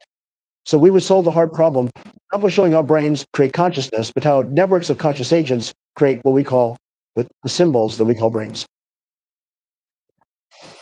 So that I think, but that does that allow you to, that's interesting, the finishing idea, that consciousness creates the brain, not the brain creates consciousness. But does that allow you to build the thing? My guess is that it will enable unbelievable technologies. Once, I'll tell you why. I think it plugs into the work that the physicists are doing. So this theory of consciousness will be even deeper than the structures that the physicists are finding, like the amplitude hedron. But the other answer to your question is less positive. As I said earlier, I think that there is no such thing as a theory of everything. So that I think that the theory that my team is working on, this conscious agent theory, is just a 1.0 theory. We're using probability of spaces and Markovian curls. I can easily see people now saying, well, we can do better if we go to category theory. And we can get a deeper, perhaps more interesting. And then someone will say, well, now I'll go to topoi theory. And then there'll be, so I imagine that there'll be, conscious agents, 5, 10, 3 trillion, 0.0. But I think it will never end. I think ultimately, this question that we sort of put our fingers on of how does the formless give birth to form, to the wonderful taste of chocolate? I think that we will always go deeper and deeper, but we will never solve that. That in some sense, that will be a problem. I hope I'm wrong. Maybe it's just the limits of my current imagination. So I'll just say, like, my imagination right now doesn't peer that deep. Hopefully, so I don't want, by the way, I'm saying this, I don't want to discourage some brilliant 20-year-old who then later on proves me dead wrong. I hope to be proven dead wrong. Just like you said, essentially from now, everything we're saying now, everything you're saying, all your theories will be laughing stock. They will respect the puzzle solving abilities and how much we were able to do with so little. But outside of that, will all be just the silliness will be entertainment for a teenager. Seriously, it was so just when we thought that we were so smart and we knew it all. So it'd be interesting to explore your ideas by contrasting. You mentioned Annika Harris. You mentioned Phil Goff. So outside of, if you're not allowed to say the fundamental disagreement is the fact that space-time is fundamental, what are interesting distinctions between ideas of consciousness between you and Annika? For example, you guys have you've done on a podcast together. I'm sure in private, you guys have some incredible conversations. So, where are some interesting sticking points, some interesting disagreements? Let's say we'll go with Annika first. Maybe there'll be a few other people. Well, Annika and I just had a conversation this morning where we were talking about our ideas, and what we discovered really in our conversation was that we're pretty much on the same page. It was really just through consciousness. It was unconsciousness. Yeah, where our ideas about consciousness are pretty much on the same page. She rightly has cautioned me to, when I talk about conscious agents, to point out that the notion of agency is not fundamental in my theory. The notion of self is not fundamental, and that's absolutely true. I can use this network of conscious agents. And I now use as a technical term. Conscious agents is a technical term for that probability space with the Markovian dynamics. I can use that to build models of a self and to build models of agency, but they're not fundamental. So she has really been very helpful in helping me to be a little bit clear about these ideas and not say things that are misleading. Sure. This is the interesting thing about language, actually, is that language, quite obviously, is an interface to truth. It's so fascinating that individual words can have so much ambiguity, and the specific choices of a word within a particular sentence, within the context of the sentence, can have so much such a difference in meaning. It's quite fascinating, especially when you're talking about topics like consciousness, because it's a very loaded term. It means a lot of things to a lot of people, and the entire concept is shrouded in mystery. So combination of the fact that it's a loaded term and that there's a lot of mystery, people can just interpret it in all kinds of ways.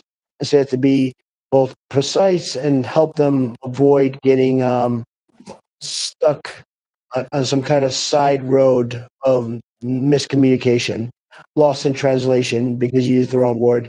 That's interesting. Because for a lot of people, consciousness is ultimately connected to self. That's our experience of consciousness is very is connected to this ego. I mean, what else could it possibly be? I can't even, how do you begin to comprehend it, to visualize, to conceptualize a consciousness that's not connected to like this particular organism? Well, I have a way of thinking about this whole problem now that comes out of this framework that's different. So we can imagine the dynamics of consciousness, not in space and time, just abstractly. It could be cooperative, for all we know. It could be very friendly, like I don't know. And you can set up a dynamics, a Markovian dynamics that is so-called stationary, and that's a technical term, which means that the entropy effectively is not increasing. There is some entropy, but it's constant. So there's no increasing entropy. And in that sense, the dynamics is timeless. There is no entropic time. But it's a trivial theorem, three-line proof, that if you have a stationary Markovian dynamics, any projection that you make of that dynamics by conditional probability, and if you want, I can state a little bit more, even more mathematically precisely for some readers or listeners, but if any projection you take by conditional probability, the induced image of that Markov chain will have increasing entropy. So you'll have entropic time. So I'll be very, very precise. I'll have a Markov chain x1, x2 to xn, where n goes to infinity, right? Mm-hmm. The entropy H, capital H, of xn is equal to the entropy H of xn minus 1 for all n. So the entropy is the same. But it's a theorem that H of xn, say given x sub 1, is greater than or equal to H of xn minus 1 given x1. Sure, where does the greater come from? Because with the theorem of three-line proof, H of xn given x1 is greater than or equal to H of xn given x1 and x2, because conditioning reduces. But then H of xn minus 1 given x1 comma x2 is equal to H of xn given x2, xn minus 1 given x2 by the Markov property. And then because it's stationary, it's equal to H of x hub. I have to write it down. X and measure. But anyway, but there's a three-line proof. Sure. So what there was, but the assumption of stationarity. We use it a lot of times that people don't understand. Right, doesn't matter. So there's some kind of some Markovian dynamics is basically trying to model some kind of system with some probabilities, and there's agents and they interact in some kind of way, and you could say something about that system as it involves stationarity. So a stationary system is one that has certain properties in terms of entropy. Very well, but we don't know if it's stationary or not. We don't know what the properties. Right. She has to kind of take assumptions and see, okay, well, what does the systems behave like under these different properties? The more constraints, the more assumptions you take, the more predictive, the more interesting, powerful things you can say, but sometimes they'll limit it. That said, we're talking about consciousness here. How does that? He said cooperative, okay, competitive. I like chocolate. I'm sitting here. I have a brain. I'm wearing a suit. It sure as hell feels like I'm myself. What am I tuning in? Am I plugging into something? Am I a projection, a simple, trivial projection into space time from some much larger organism that I can't possibly comprehend? How the hell? You're saying you're building up mathematical intuitions. Fine, great. But I'm having an existential crisis here, and I'm going to die soon. Well, I'll die pretty quickly. So I want to figure out why chocolate's so delicious. So help me out here. So let's just keep sneaking up to this. Right. So the whole technical thing was to say this: even if the dynamics of consciousness is stationary, so that there is no entropic time, any projection of it, any view of it, will have the artifact of entropic time. That's a limited resource. Limited resources, so that the fundamental dynamics may have no limits, limited resources whatsoever.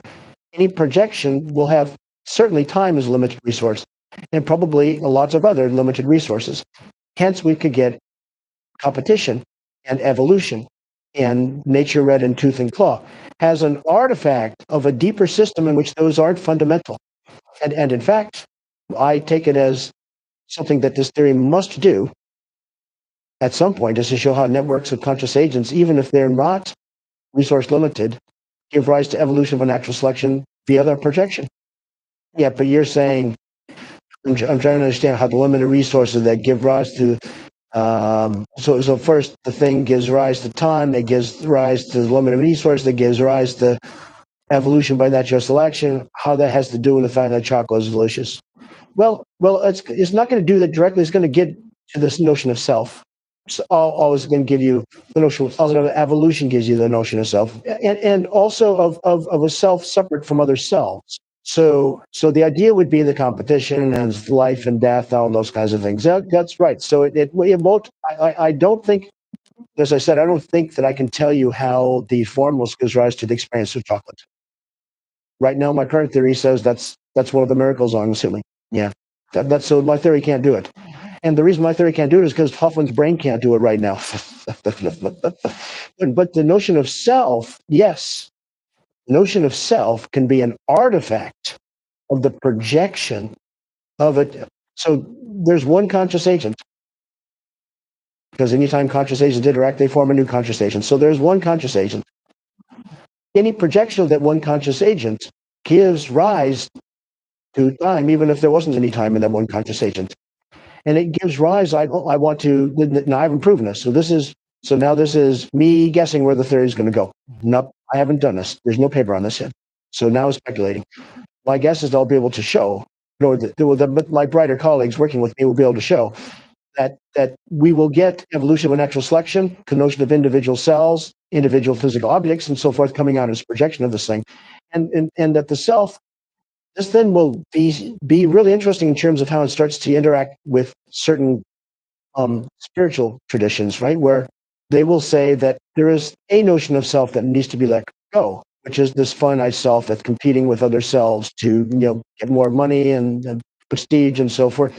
That self, in some sense, has to die. But there's a deeper self, which is the timeless being that precedes, not precludes, but precedes any particular conscious experiences, like the ground of all experience. That there's that notion of a deep capital self, but our little capital lowercase s selves could be artifacts of projection, and it may be that what consciousness is doing in this framework is right. It's projected itself down into a self that calls itself Dawn, and a self that calls itself Lex. And through conversations like this, is trying to find out about itself and eventually transcend the limits of the Dawn and Lex little of icons that it's using, and that little projection of itself. Through this conversation is somehow it's learning about itself. So that thing dressed me up today in order to understand itself. And in some sense, you and I are not separate from that thing. We're not separate from each other. Yeah. Well, I have to question the fashion choices on my end.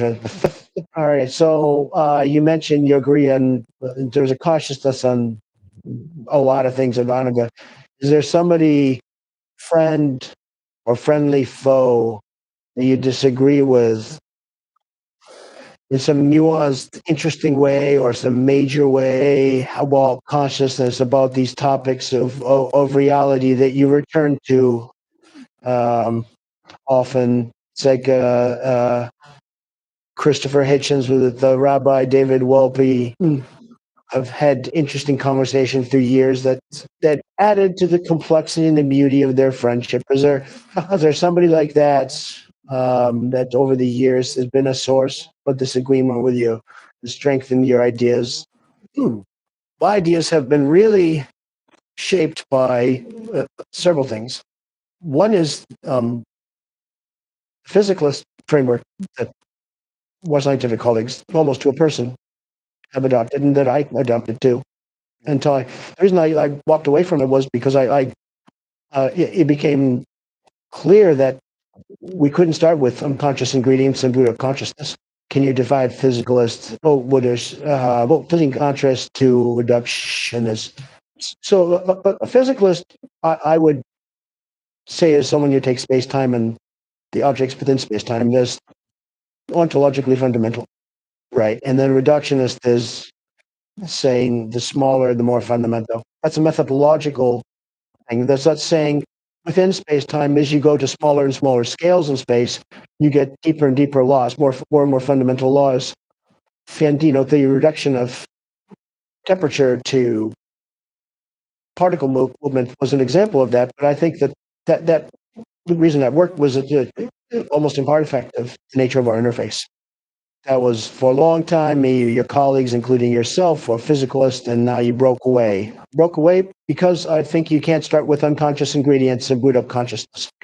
And so even with Roger Penrose, where there's like a gray area, right? And here's the challenge I would put to all of my friends and colleagues who are give one specific conscious experience that you can boot up.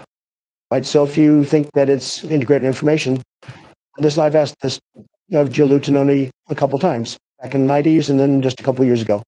I asked Jill, okay, so great information. So we're all interested in explaining some specific conscious experiences. So what is pick one, the taste of chocolate? What is the integrated information precise structure that we need for chocolate? And why does that structure have to be for chocolate, and why is it that it could not possibly be vanilla? Is there any last of? Is there any one specific conscious experience that you can account for? Because notice, they've set themselves the task of booting up conscious experiences from physical systems. That's the task they've set themselves. That doesn't mean they're understanding your intuition, but that doesn't mean they're wrong just because they can't find a way to boot it up yet. That's right. That doesn't mean that they're wrong. It just means that they haven't done it. I think it's principled. The reason is principle, but I'm happy that they're exploring it. But the fact is, the remarkable fact is, there's not one theory. So integrated information theory, but orchestrated collapse of microtubules, global workspace theory. These are all theories of consciousness. These are all theories of consciousness. There's not a single theory that can give you a specific conscious experience. So if they say, here is the physical dynamics or the physical structure, that must be the taste of chocolate or whatever one they want. So you're saying it's impossible. They're saying it's just hard. Yeah, my attitude is, okay, no one said you had to start with neurons or physical systems and boot up cocky. You guys did. You chose that problem. So since you chose that problem, how much progress have you made? Well, when you've not been able to come up with a single specific conscious experience, and you've had these brilliant people working on it for decades now, it's not really good progress. Let me ask you to play devil's advocate. Can you try to steel man meaning argue the best possible case for reality, the opposite of your book title? So, or maybe just thinking to consciousness, can you take the physicalist view? Can you steel man the physicalist view for a brief moment, playing devil's advocate too? Or steel man the person he used to be? Right, try the physicalist. What's a good, like saying that you might be wrong right now? What would be a convincing argument for that? Well, I think the argument I would give and that I believed was, look, you have very simple physical systems, like a piece of dirt. There's not much evidence of life or consciousness. It's only when you get really complicated physical systems like native brains. The more complicated the brains, the more it looks like there's consciousness, and the more complicated the consciousness is. Surely that means that simple physical systems don't create much consciousness, or maybe not any. Or maybe, if you're in panpsychists, they create the most elementary kinds of simple conscious experiences. But you need more complicated physical systems to boot up, to create more complicated consciousnesses. I think that's the intuition that drives most of my colleagues. And you're saying that this concept of complexity is ill-defined when you ground it to space-time. Well, I think it's well-defined within the framework of space-time. Right now, it's ill-defined relative to what you need to actually understand consciousness because you're grounding complexity in just in space-time. Oh, gotcha. Right. Yeah, yeah. What I'm saying is, if it were true that space-time was fundamental, then I would have to agree that if there is such a thing as consciousness, given the data that we've got, that complex brains have consciousness and dirt doesn't, that somehow the complexity, the dynamics or organization, the function of the physical system that somehow is creating the consciousness of us. So under those assumptions, yes. But when the physicists themselves are telling us the space-time was not fundamental, then I can understand. See, then the whole picture starts to come into focus. Why my colleagues are brilliant, right? These are really smart people. I mean, Francis Crick worked on this for the last 20 years of his life. These are not stupid people. These are brilliant, brilliant people. The fact that we've come up with not a single specific conscious experience that we can explain, and no hope. There's no one that says, "Oh, I'm really close, so I'll have it for you in a year." No, there's just like there's this fundamental gap. So much so that Steve Pinker, in one of his writings, says, "Look, he likes the global workspace theory." He says the last dollop of the theory in which there's something is like to. He said we may have to just stipulate that as a brute fact. He that's I mean that what Pinker is brilliant, right? He understands the state of play on this problem of the hard problem of consciousness, starting with physicalist assumptions and then trying to build consciousness. And you set yourself the problem. I'm starting with physical stuff that's not conscious. I'm trying to get the taste of chocolate out. It's maybe some kind of function of the dynamics of the. We've not been able to do that, and so Pinker is saying we may have to punt.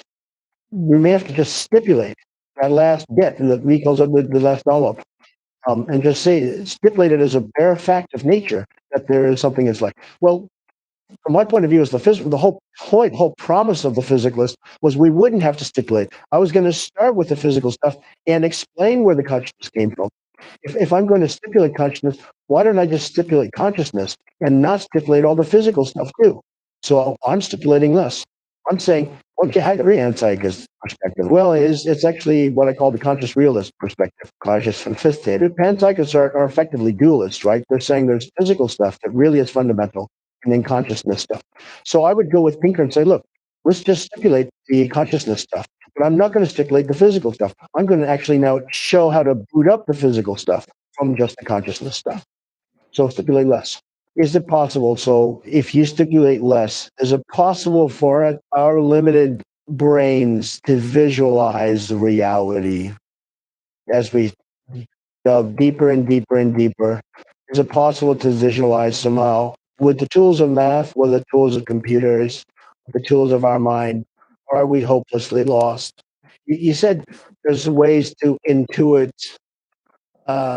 what's true using mathematics and probability and sort of Markovian dynamics, all that kind of stuff. But that's not visualizing. That's what's the kind of building intuition. Is it possible to visualize in the way we visualize so nicely in space time in 4 dimensions and in 3 dimensions? Sorry. Well, really, I look at through a 2-dimensional screen until what we intuit to be a 3-dimensional world, and also inferring dynamic stuff, making it 4D. Anyway, is it possible to visualize some pretty pictures that give us a deeper sense of the truth of reality?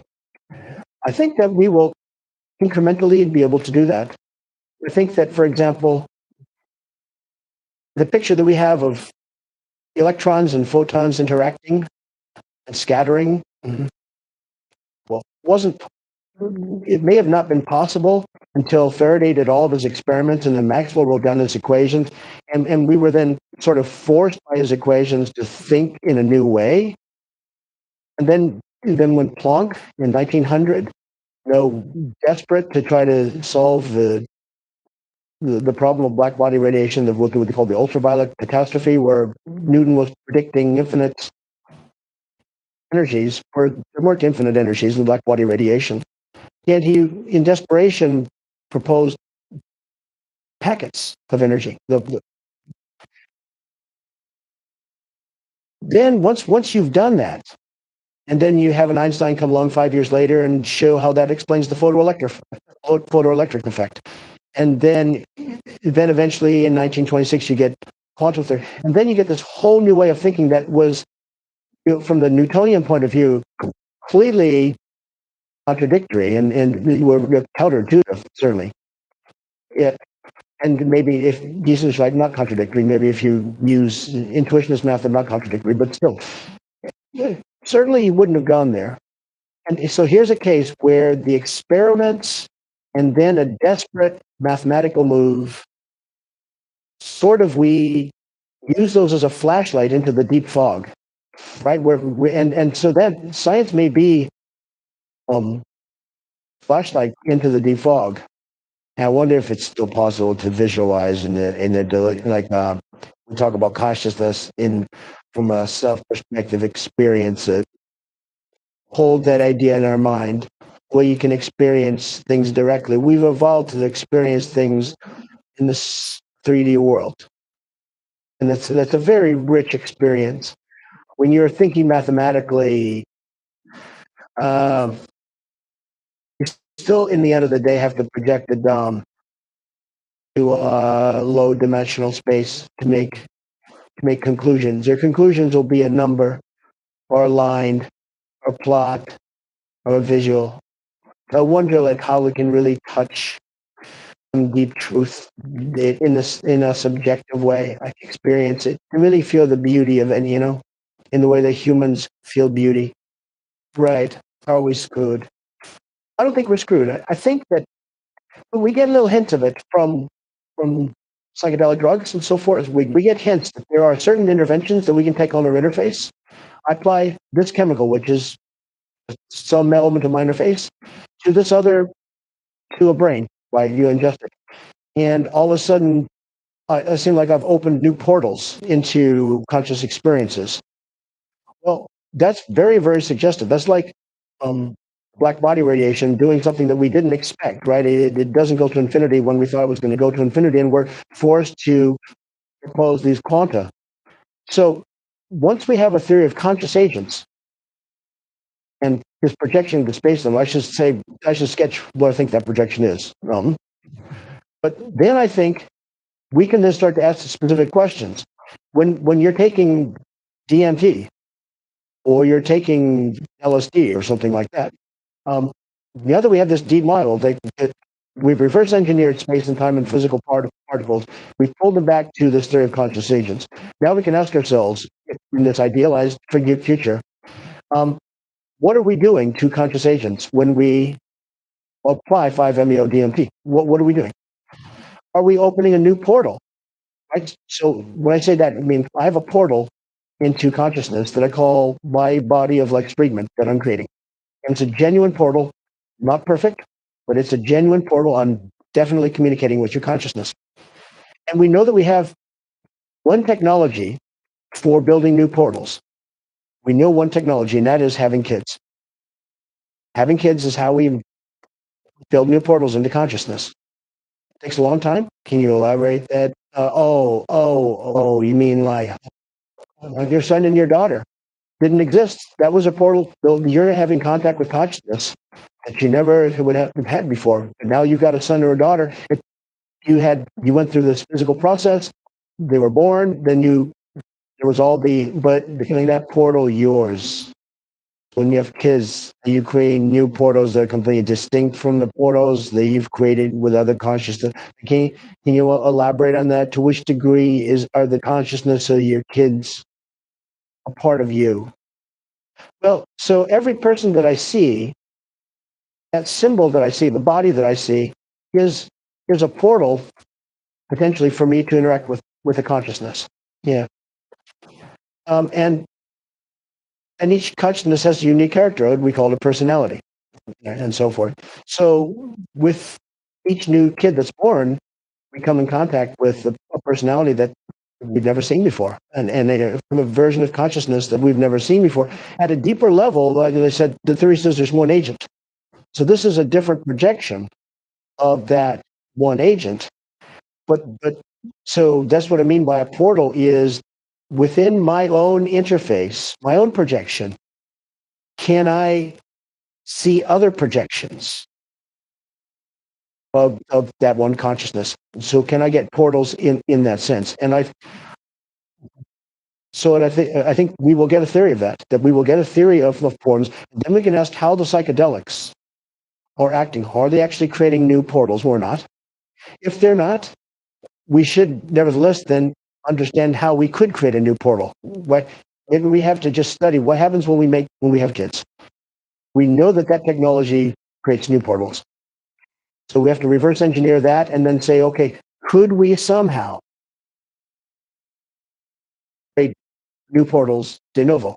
With that new ways, with something like brain computer interfaces, for example. Yeah, so maybe just a chemical or something. And we're complicated than a chemical. That's why I think that the psychedelics may, because they might be affecting this portal in certain ways that it turns it around and opens up. In other words, maybe once we understand what this thing is a portal, your body is a portal, and understand all those complexities, maybe we'll realize that portal can be shifted into different parts of the deeper consciousness and give new windows on it. And so that way, maybe, yes, psychedelics could open up new portals in the sense that they're taking something that's already a complex portal and just tweaking it a bit. Well, but creating is a very powerful difference between morphing, right, tweaking versus creating. I agree. What maybe gives you intuition to at least the full space of the kinds of things that this particular system is capable of. I mean, the idea, the consciousness creates brains. I mean, that breaks my brain as we get. Because I guess I'm still a physicalist in that sense because it's just much easier to intuit the world. It's practical to think, all right, there's a neural network, and what are the different ways, fascinating capabilities can emerge from this neural network. That's why it's easier. And so you start to, and then present yourself the problem of, okay, well, how does consciousness arise? How does intelligence arise? How does emotion arise? How does memory arise? And how do we filter within the system all the incoming sensory information? We're able to allocate attention in different interesting ways. How do all those mechanisms arise? To say that there's other fundamental things we don't understand outside of space-time that are actually core to how this whole thing works is a bit paralyzing, because it's like, oh, we're not 10% done. We're like 0.001% done. Is the possibility to feel like I certainly understand that. My attitude about it is, if you look at the young physicists who are searching for these structures beyond space-time, like Napier and so forth, they're out on a ball. Space-time, that's what the old folks did. That's what the older generation did. We're doing something that really is fun and new, and they're having a blast, and they're finding all these new structures. So I think that we're going to succeed in getting a new deeper theory. I can just say what I'm hoping with the theory that I'm working on. I'm hoping to show that I could have this timeless dynamics of consciousness, no entropic time. I take a projection and I show how this timeless dynamics looks like the Big Bang and the entire evolution of space-time. In other words, I see how my whole space-time interface. So not just the projection is just doesn't just look like space-time. We can explain the whole thing, the origin of the universe. That's what we have to do, and that's what the physicists understand. When they go beyond space-time to the application and the cosmological particle, they ultimately know that they have to get back to the Big Bang story and the whole evolution, that whole story where there were no living things. There was just a point.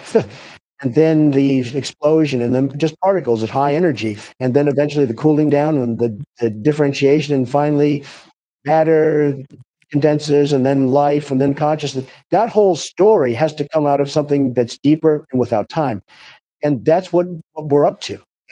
We want to get that. So the whole story that we've been telling ourselves about Big Bang and how brains evolved in consciousness will come out of a much deeper theory. And for, yeah, for someone like me, it's a lot, men. But for the younger generation, this is like, oh wow, um, all the low cherries are picked. This is really good stuff. This is really new fundamental stuff that we can do. So that I can't wait to read the papers of the younger generation, and I want to see them. Kids these days with their non-space-time assumptions. It's just interesting looking at the philosophical tradition of those difficult ideas you struggle with. If you look like somebody like Immanuel Kant, what are some interesting agreements and disagreements you have with a guy about the nature of reality? So there's a lot in agreement. So Kant was an idealist, transcendental idealist, and he basically had the idea that we don't see nature as it is. We impose the structure on nature. He and so in some sense, I'm saying something similar. I'm saying that, by the way, I don't call myself an idealist. I call myself a conscious realist, because idealism has a long history, a lot of different ideas come under idealism, and there's a lot of debates and so forth. This tends to be identified with, in many cases, anti-science and anti-realism. And I don't want either connection with my ideas, and so I just called mine conscious realism with an emphasis on realism, and not anti-realism. But the place where I would, of course, disagree with Collett was that he thought that Euclidean space-time was a priori, right? And we just know that it's false. So he went too far on that. But in general, the idea that we don't start with space-time, that space and time is in some sense forms of our perceptions. Yes, absolutely. And I would say that there's a lot in common with Berkeley in that regard. There's a lot of ingenious arguments in Berkeley. Leibniz in his monadology understood very clearly that the hard problem was not solvable. He posed a hard problem and basically dismissed it. He just said, you can't do this. And so if he came here, he saw where we are. He said, look, guys, I told you this 300 years ago. And he had his monadology. He was trying to do something like, this is it's different from what I'm doing, but he had these things that were not in space and time, these monads. He was trying to build something. Well, I'm trying to build a theory of conscious agents. My guess is that if he came here, if he saw what I was doing, he would just say, he would understand it and immediately take off with it and go places that I couldn't use. And he would have, there would be, right, there'll be overlap of the spirit of the ideas, absolutely totally overlapping. But his genius would then just run with it far faster than I could. I love the humility here. So let me ask you about sort of practical implications of your ideas to our world, our complicated world. When you look at the big questions of humanity, of hate, war, what else is there? Evil, maybe there's the positive aspects of that, meaning of love. What is the fact that reality is an illusion? Perceived what is the conscious realism when applied to daily life? What kind of impact does it have? A lot, and it's sort of scary. We all know that life is ephemeral, and spiritual conditions have said, wake up to the fact that anything that you do here is going to disappear. But it's even more ephemeral than perhaps we've thought. I see this model because I create it right now. As soon as I look away, that data structure has been garbage collective. That model, I have to recreate it every time I look. So I spend all my money. I buy this fancy car. That car, I have to keep recreating it every time I look at it. It's that ephemeral. So all the things that we invest ourselves in, we fight over, we kill each other over, we have wars over. This is like people in a virtual reality simulation. Right. And there's this Porsche. We all see the Porsche. Well, that Porsche exists when I look at it. I turn my headset and I look at it, and and then if Joe turns his headset around, he'll see his Porsche. But it's not even the same Porsche that I see. He's creating his own Porsche. So these things are exceedingly ephemeral. And now, just imagine saying that that's my Porsche. Well, you can agree to say that it's your Porsche, but really, Porsche only exists as long as you look. So this all of a sudden, what the spiritual traditions have been saying for a long, long time, this gets cashed out in mathematically precise science. It's saying ephemeral, yes, in fact, it lasts for a few milliseconds, a few hundred milliseconds while you look at it, and then it's gone. So the whole idea, why are we fighting? Why do we hate? It's we fight over possessions because we think that we're small little objects inside this pre-existing space-time. We assume that mansion and that car exist independent of us, and that somehow we, these little things, can have our sense of self and importance enhanced by having that special car, or that special house, or that special person. What in fact is just the opposite. You create that mansion every time you look. That's you're something far deeper than that mansion. You're the entity which can create that mansion on the fly. And there's nothing to the mansion except what you create in this moment. So all of a sudden, when you take this point of view, it has all sorts of implications for how we interact with each other, how we treat each other. Um, and again, a lot of things that spiritual traditions have said, it's a mixed bag. Spiritual traditions are a mixed bag, so let me just be right up front about that. I'm not promoting any particular, but they do have some insights. Yeah, they have wisdom. They have certain wisdom. They have. I can point to nonsense. I won't go into it, but I can also point to lots of nonsense. So the issue is to then to look for the key insights, and I think they have a lot of insights about the ephemeral nature of objects in space and time, and not being attached to them, including our own bodies, and reversing. And I'm not this little thing, a little consciousness trapped in the body. And the consciousness itself is only a product of the body. So when the body dies, the consciousness disappears. It turns completely around. The consciousness is fundamental. The body, my hand exists right now because I'm looking at it. My hand is gone. I have no hand. I have no brain. I have no heart. If you look, you'll see a heart. Whatever I am is this really complicated thing in consciousness. That's what I am. All the stuff that I thought I was is something that I create on the fly and delete. So this is completely realismo capitalista. No hay alternativa. Automatic Fisher. Capítulo 1. Es más fácil imaginarse el fin del mundo que el fin del capitalismo.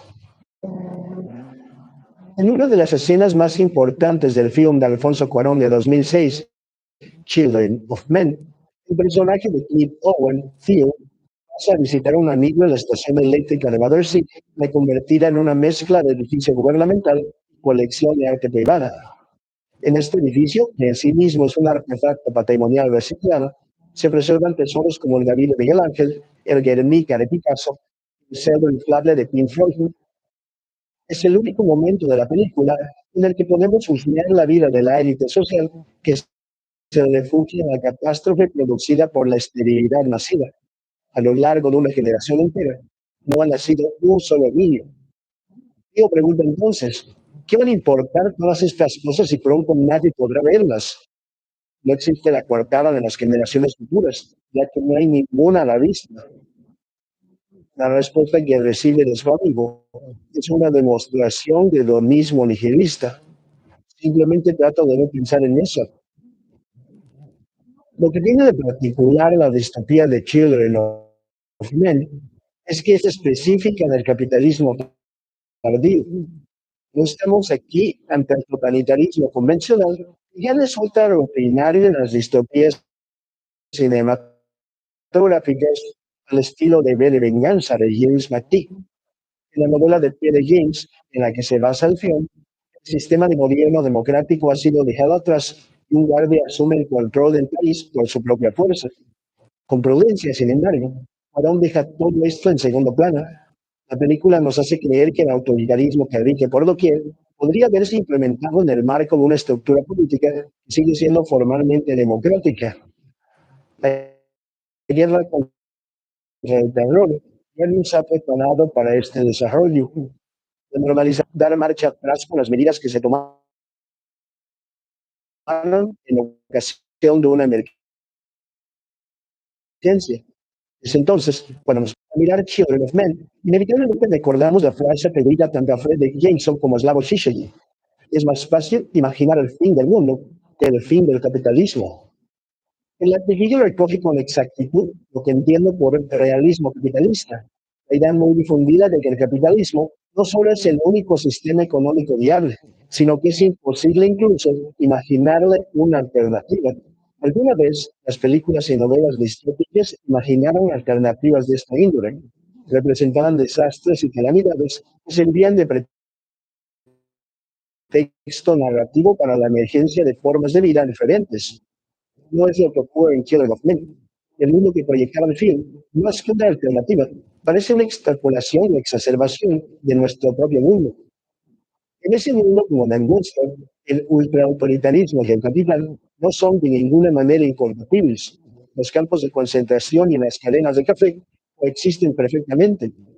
El de Children of Men es un mundo en el que el espacio público ha sido abandonado, cedido a la basura que queda sin recoger en las calles y a los animales salvajes.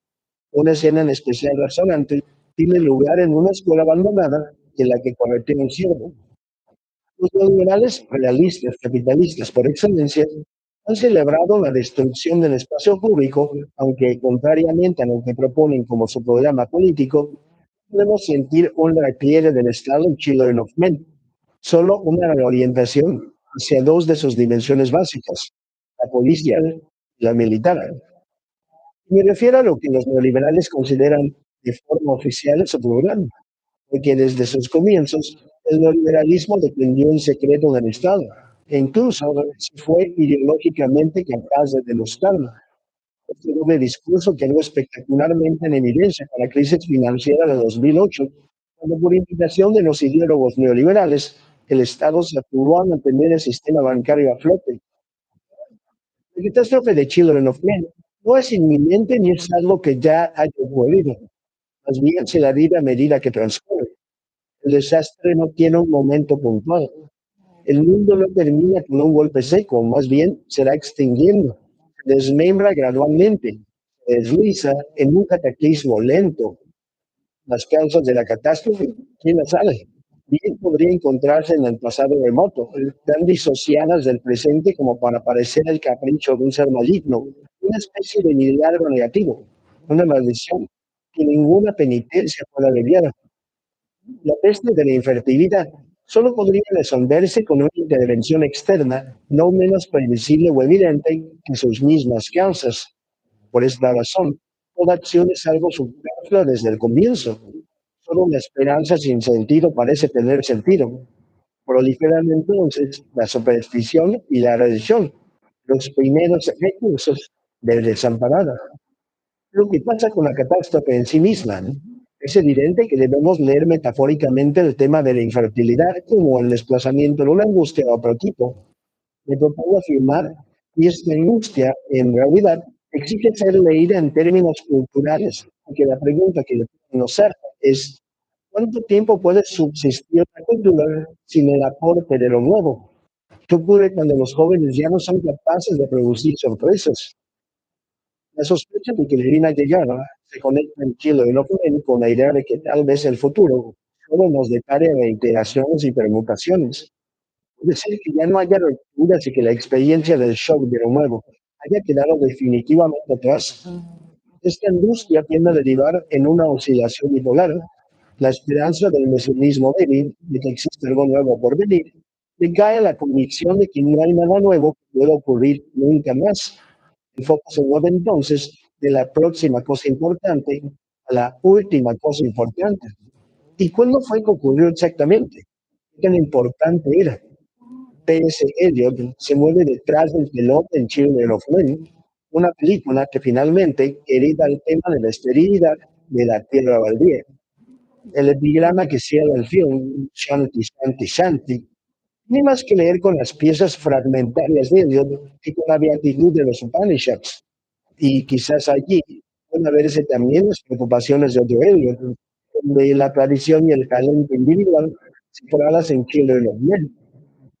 Fue ese ensayo en el que Eliot, anticipando a Harold Bloom, propuso la existencia de una relación recíproca entre lo ya canonizado y lo nuevo en la cultura. Lo nuevo se define en respuesta a lo ya establecido. Al mismo tiempo, lo establecido debe reconfigurarse en respuesta a lo nuevo. La consecuencia a la que arriba es que el agotamiento de lo nuevo nos cuida hasta del pasado. La tradición pierde sentido una vez que nada la desafía o modifica. Una cultura que solo se preserva no es cultura en absoluto. Es ejemplar el estilo del Guernica de Picasso en el film. Alguna vez fue un aullido lleno de angustia frente a las atrocidades y los ultrajes del fascismo. Ahora no es más que una cosa colgada en la pared. Como la estación de Battersea en la que se encuentra instalada, la pintura tiene un reconocido estatus icónico solo porque le fue extirpada toda posible función oportunista. Un objeto cultural pierde su poder una vez que no hay ojos nuevos que puedan mirarlo. No necesitamos esperar a que ocurra el apocalipsis inminente de Children of Men para reconocer esta transformación de la cultura empieza del museo en nuestra vida real. El poder del realismo capitalista deriva parcialmente de la forma en la que el capitalismo subsume y consume todas las historias previas. Es este un efecto de su sistema de equivalencia general, capaz de asignar valor monetario a todos los objetos culturales. No importa si hablamos de la iconografía religiosa, de la pornografía, del capital de Marx, paseando por las salas del Museo Británico, nos encontramos con objetos que han sido extraídos de sus mundos vitales y reensamblados como la cubierta de una nave espacial de la saga Predador, una imagen muy vívida del sistema de equivalencia general. A través de la conversión general de prácticas y rituales en objetos meramente estéticos, las creencias de las culturas previas quedan objetivamente ironizadas, transformadas en artefactos. El realismo capitalista, por eso, no es un tipo particular de realismo, es más bien el realismo en sí mismo. Como dicen Marx y Engels en el Manifiesto Comunista, el capital ha ahogado el éxtasis del fervor religioso y el entusiasmo caballeresco y el sentimentalismo filisteo en las aguas heladas del cálculo egoísta. Ya ha convertido el valor personal en valor de cambio y ha sustituido sin fin de libertades inalienables y particulares por una sola libertad espeluznante, la libertad de unirse. En una palabra, ha cambiado la explotación velada por las ilusiones políticas y religiosas por una explotación brutal, directa, desnuda y desvergonzada. El capitalismo es lo que tiene pie cuando las creencias colapsan en el nivel de la elaboración del cuadro simbólico, dejando como restos solamente inatentas ante la religión. Y sin embargo, está muy difundida la opinión de que este giro de la fe a la estética y del compromiso al espectáculo es una de las virtudes del realismo capitalista. En su pretensión de habernos liberado de las aplicaciones fatales inspiradas por ideologías del pasado, tal como denuncia Alain Abiu. El realismo capitalista se presenta como una coraza que nos protege contra los peligros de la fe. La actitud de distancia irónica típica del capitalismo postmoderno es capaz de inmunizarnos, se supone, contra las seducciones de cualquier fanatismo. Nos dice que bajar nuestras expectativas es un precio relativamente bajo que pagar por quedar protegidos del terror y el totalitarismo. Vivimos en una contradicción, según Badiou, porque se nos presenta como si fuera algo perfecto, un estado de cosas brutal y profundamente desigual en el que toda existencia se somete a ser evaluada en términos puramente monetarios. Pero para justificar su conservadurismo, los partidarios del orden establecido no pueden en realidad describirlo como perfecto o maravilloso. Por eso prefieren venir a decirnos que todo lo demás fue, es o sería horrible. Por supuesto, nos dicen, no vivimos en un estado de bien ideal, pero tenemos la suerte de no vivir en un estado de mal mortal. Nuestra democracia puede no ser perfecta, pero es mejor que una dictadura sangrienta. El capitalismo puede ser injusto, pero no es el estalinismo criminal. Millones de africanos mueren de sida, pero no permitimos el nacionalismo racista del estilo de Milosevic. Matamos iraníes desde nuestros aviones. Luego les cortamos la garganta con un machete como hacen en Ruanda, etcétera. En este punto, el realismo es análogo a la perspectiva desesperanzada de un depresivo que cree que cualquier creencia en una mejor, cualquier esperanza, no es más que una ilusión peligrosa.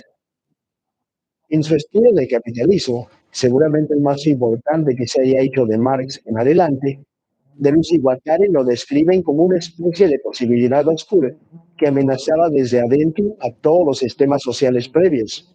El capital, dicen, es la cosa sin nombre, la abominación que las sociedades primitivas y feudales preveían como su mayor catástrofe. Cuando finalmente llegan, el capitalismo produce la desacralización en masa de toda cultura. Es un sistema tal que ya ninguna ley trascendente gobierna. Por el contrario, es un sistema que desmantela los códigos de todas las leyes solo para reinstalarlas ad hoc. Ningún fiat soberano fija los límites del capitalismo, que más bien se definen y redefinen de forma pragmática sobre la marcha. Por eso es que el capitalismo se parece tanto a la cosa del film de John Carpenter, del mismo nombre. Es una entidad infinitamente plástica, capaz de metabolizar y absorber cualquier objeto con el que tome contacto. Por eso, Deleuze y Guattari sostienen que el capitalismo es la pintura vigilana de todo lo que se ha creído, un extraño híbrido de lo ultramoderno y lo arcaico.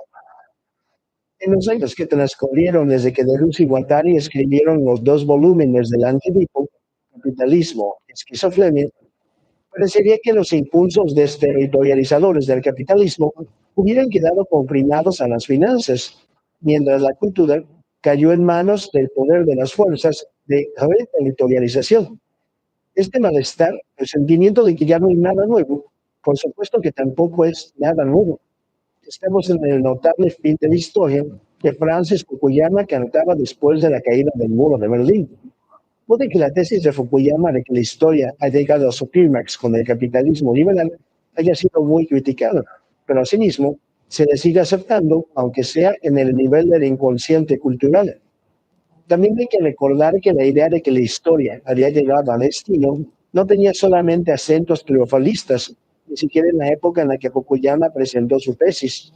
El mismo Fukuyama advertía que su radiante ciudad neoliberal soportaría la amenaza de los espectros, aunque pensaba en espectros nichanos más que marxistas. Ciertamente, algunas de las páginas más anticipatorias de Nietzsche son aquellas en las que describe la sobresaturación de la historia de una cierta época que puede llevarla a ejercer una peligrosa ironía consigo misma, como escribió las medicaciones intempestivas, y finalmente al cinismo, más peligrosa todavía.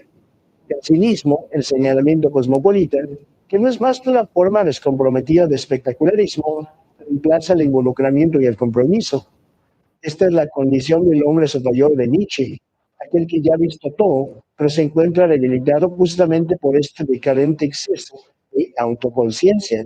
En cierta forma, la posición de Fukuyama es la imagen especular de la de Friedrich Jameson.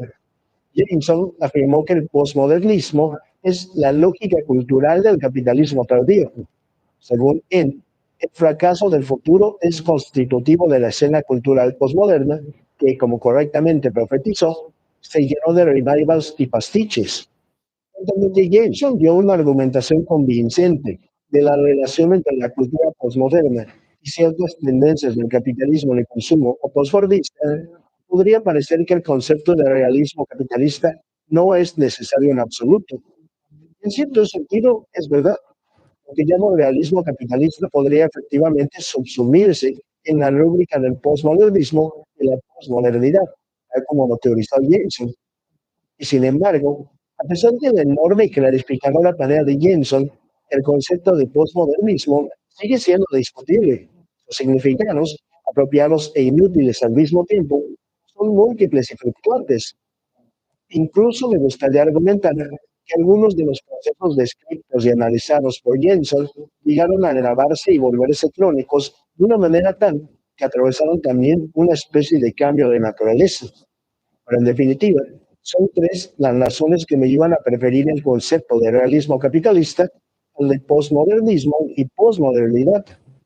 En primer lugar, en la década de 1980, cuando Jameson avanzó su tesis sobre el posmodernismo, también existían alternativas al capitalismo, al menos nominalmente.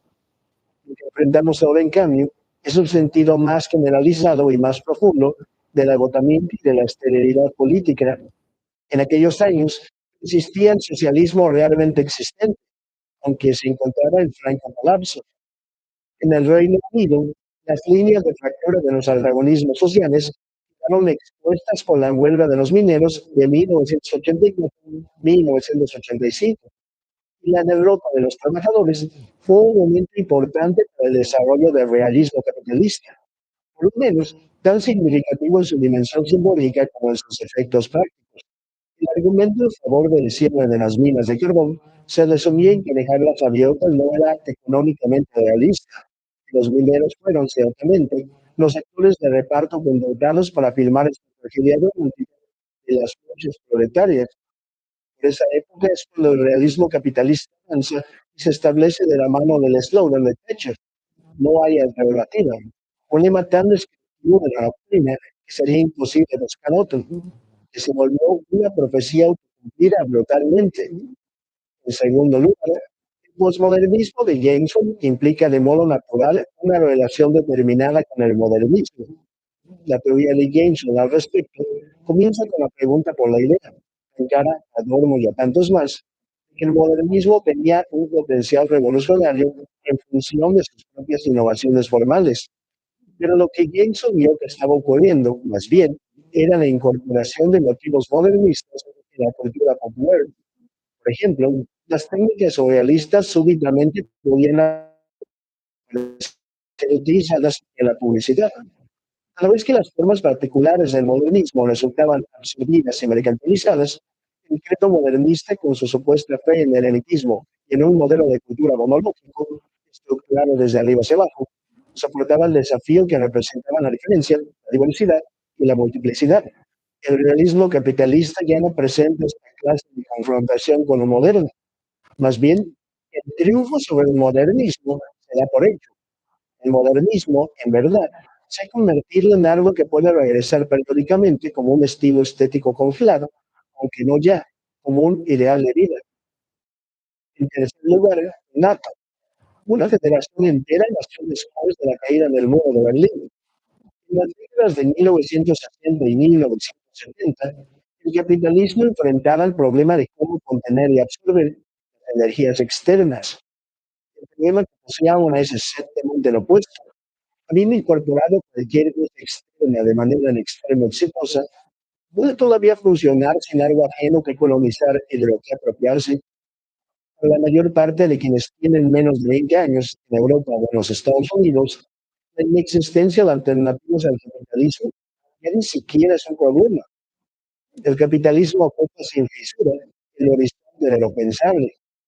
Jameson acostumbraba a detallar con horror la forma en que el capitalismo penetraba en cada polo del inconsciente. En la actualidad, el hecho de que el capitalismo haya colonizado la vida onírica de la población se da por sentado con tanta fuerza que ni merece comentario. Sería peligroso y poco conducente, sin embargo, imaginar el pasado inmediato como un estado edénico rico en potencial político. Por lo mismo, resulta necesario recordar el rol que desempeñó la mercantilización y la producción de la cultura a lo largo del siglo XX. El viejo duelo entre el atonement y la recuperación, entre la subversión y la captura, parece haberse agotado. Ahora estamos frente a otro proceso que ya no tiene que ver con la incorporación de materiales que previamente parecían tener potencial subversivo, sino con su incorporación a través del modelado preventivo de los deseos, las aspiraciones y las esperanzas por parte de la cultura capitalista. Solo hay que observar el establecimiento de zonas culturales alternativas o independientes que permiten interminablemente los más viejos gestos de rebelión y confrontación con el entusiasmo de una primera vez. Alternativo, independiente y otros conceptos similares no designan nada externo a la cultura mainstream. Más bien, se trata de estilos, y de hecho de estilos dominantes al interior del mainstream. Nadie encarnó y lidió con este punto muerto como Kurt Cobain y Nirvana.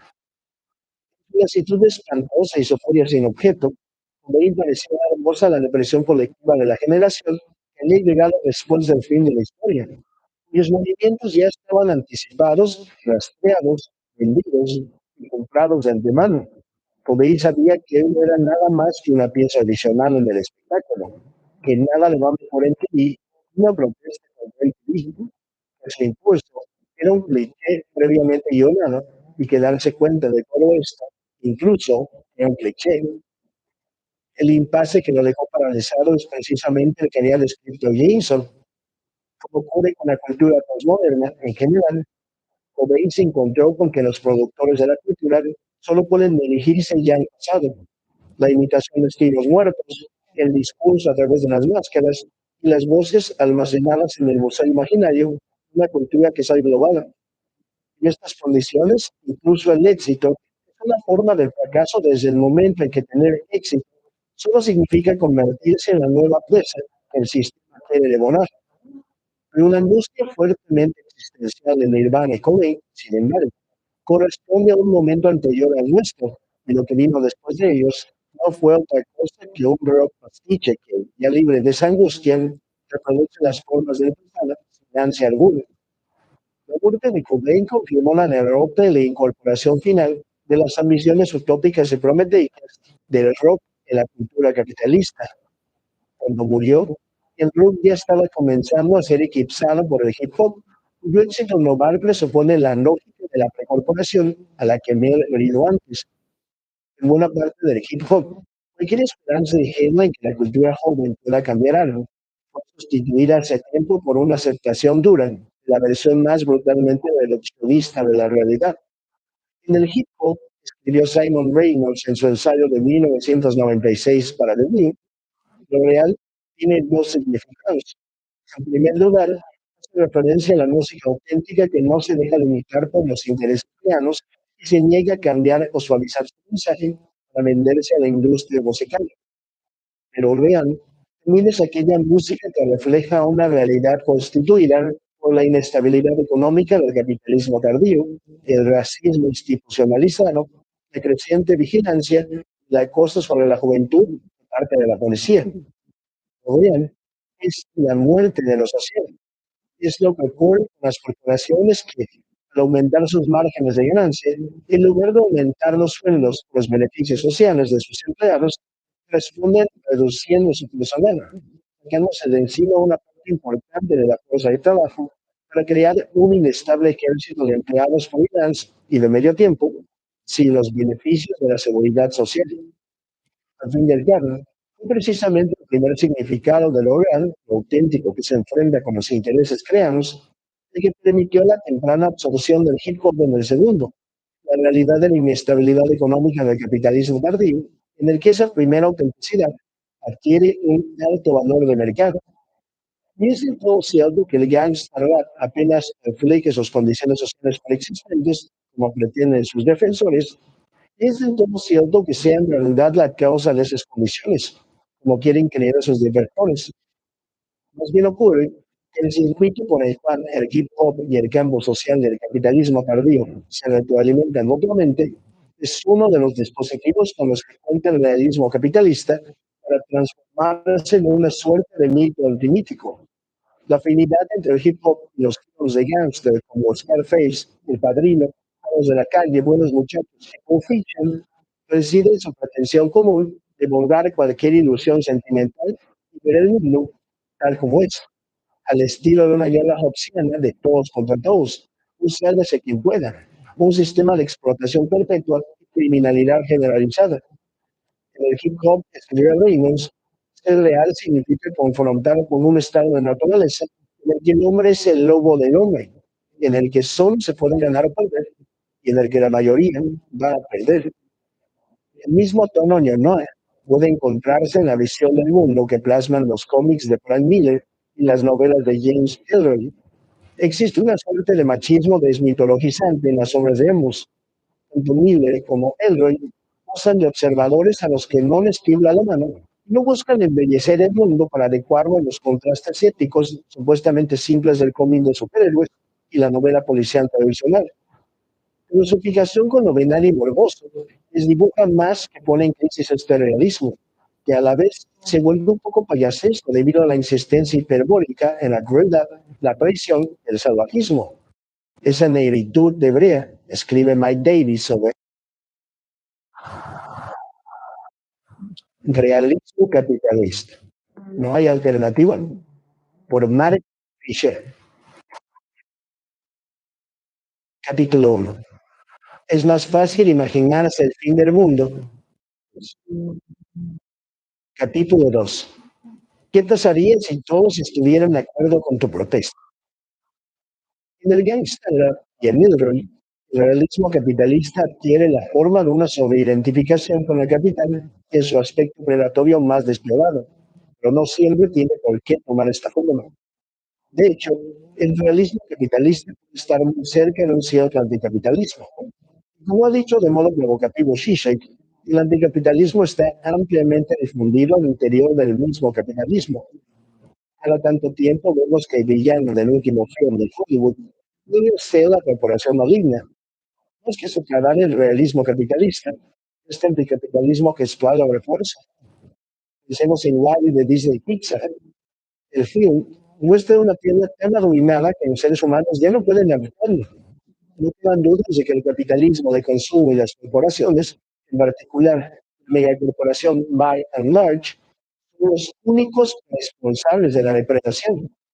Los seres humanos simplemente aparecen en escena como criaturas infantiles y obesas que interactúan entre sí a través de interfaces gráficas, se mueven en sillas motorizadas y toman de sorbos todo el tiempo una especie de sopa de origen incierto. Lo que nos encontramos en este film es una visión del control de la comunicación idéntica a la de Jim O'Daylar, en la que el yugo no toma forma de la subordinación a un espectáculo extrínseco, sino a uno que nos invita a interactuar y participar. Parece que el objeto de la sátira es el público del cine, lo que llevó a algunos críticos de derecha a reaccionar y condenar a Disney Pixar por atacar a su propia audiencia. Esta clase de ironía, más que desafiar, alimenta el realismo capitalista. Un film como One es ejemplar de lo que Robert Falt ha llamado interpasividad. La película exhibe nuestro anticapitalismo frente a nosotros mismos y nos permite seguir consumiendo con impunidad. La tarea de la ideología capitalista no es convencernos de algo. Eso sería la tarea de algún tipo de propaganda, sino ocultar el hecho de que las operaciones del capital no dependen de algún tipo de creencia subjetivamente compartida. El estalinismo o el fascismo no puede concebirse sin la propaganda, pero el capitalismo sí, y perfectamente. Incluso la propaganda suele sentarle mal y quizás el realismo capitalista funcione mejor cuando nadie lo defiende. El consejo de Zizek en este punto es invaluable. Si en el concepto clásico de ideología la ilusión se sitúa en el conocimiento, entonces la sociedad actual ha de parecer como posideológica. La ideología que prevalece es la del cinismo. La gente ya no cree en la verdad ideológica, no toma las proposiciones ideológicas en serio. El nivel fundamental de la ideología, sin embargo, no es el de una ilusión que enmascare el estado real de las cosas, sino el de una fantasía inconsciente que estructura nuestra propia realidad social. Y en este nivel estamos, claro está, lejos de ser una sociedad ideológica. La distancia cínica es solo un camino para sellarnos el poder estructurante de la fantasía ideológica. Aun cuando no tomemos las cosas en serio, aun cuando mantengamos una distancia irónica, aún así lo hacemos. La ideología capitalista en general, según Zizek, consiste justamente en la sobrevaloración de la creencia en el sentido de una actitud subjetiva interna, distinta de las creencias que manifestamos en nuestra conducta. Estamos autorizados a seguir participando en el intercambio capitalista siempre que consideremos que el capitalismo es algo muy malo solo en nuestro fuero interno. Consiste, el capitalismo reposa en esta estructura particular de repudio. Creemos que el dinero no es más que un signo sin sentido ni valor intrínseco, y sin embargo, actuamos como si tuviera un valor sagrado. Esta conducta no solo admite el repudio, sino que incluso depende de él. Podemos fetichizar el dinero en nuestras acciones únicamente porque ya hemos tomado una distancia irónica con respecto a él en nuestras mentes. El anticapitalismo corporativo no importaría si pudiera diferenciarse de un movimiento anticapitalista auténtico. Sin embargo, incluso antes de que su impulso se cortara el seco con los ataques del 11 de septiembre, el llamado movimiento anticapitalista ya parecía haber hecho demasiadas